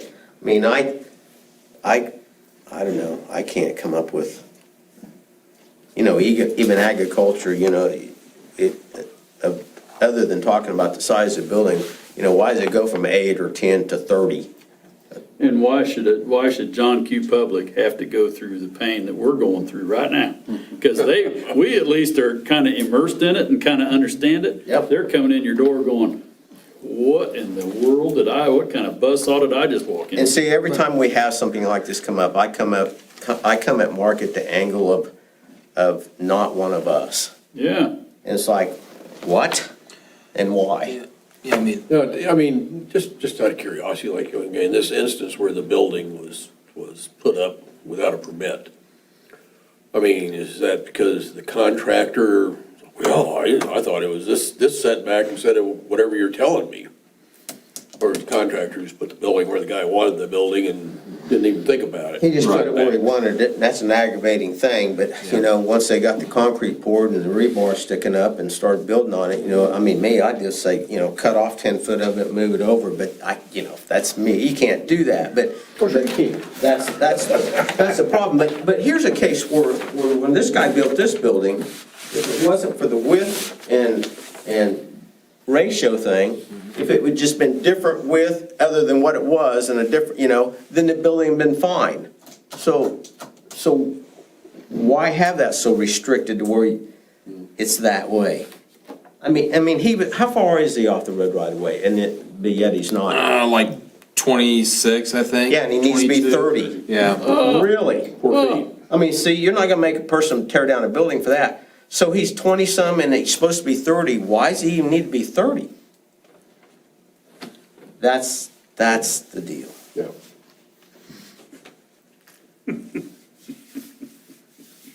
Well, I mean, it's a deal, I understand where you're coming from, but I think part of it also is education of these damn building contractors. Well, I think this guy built it himself, didn't he?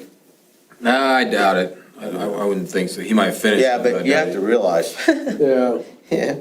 Building contractors come and go. Yep. Well, and Yeah. But, when it makes a difference how wide it is or how deep it is too, really? I can see something with the ag, because like Don and I have talked, whether you got 40, you could have 40 acres on ag and you gotta be 50 feet and 30 feet off the line. Right to the north, you could have 35 acres, still farming it, but you're zone residential, and now you can be 30 feet off the right of way and 10 feet off the side. why were we so concerned in the wind farm that those towers did not get put right on a borderline? Think about that one just a little bit, mull on that, because we didn't want them falling on a neighbor's place. Right. So why wouldn't we have, I'm not gonna make you put a ratio of 1.5 times the height of the building to the peak that you gotta be away from we're not gonna put that kind of complicity into it. I'm just saying, we had a mindset when we had the wind farm application on keeping it away from borders and that kind of thing, setbacks. Yeah. Which I think we probably ought to be consistent here. With a house or a shed? With a house or a shed or any of that. They're totally different though, to me. No, I think you get. Your setbacks are setbacks, yes, but you can't compare a wind turbine to a house. No, or a but building. my point in that example is that we were painstakingly making sure that the setbacks were okay for those. Right. So it didn't fall on the neighbor. That's my point. I think you So I think you need to be on this too. if it's a house or if it's a building, I think we could just, I could be persuaded that there'd be a cookie cutter answer for setbacks. Maybe, but, to me, 10 feet may be a little too close, because if you build a house 10 feet from your property line, and your neighbor builds a house 10 feet from his property line, then suddenly, you sit there, and you're, oh, well, what's for dinner tonight, honey? And you're looking through the other window, Yeah. It's too close. And then we're gonna then we're gonna have another evening like we did. Why did you split those, why did we do that when we had the public hearing? I moved out here not to be 10 feet away from my neighbor. Right now, it is 10 feet. It is 10 feet right now. Yeah. So, Unless you're agriculture, and then it's 30. In the front yard, residential is 30, agriculture is 50. Yep.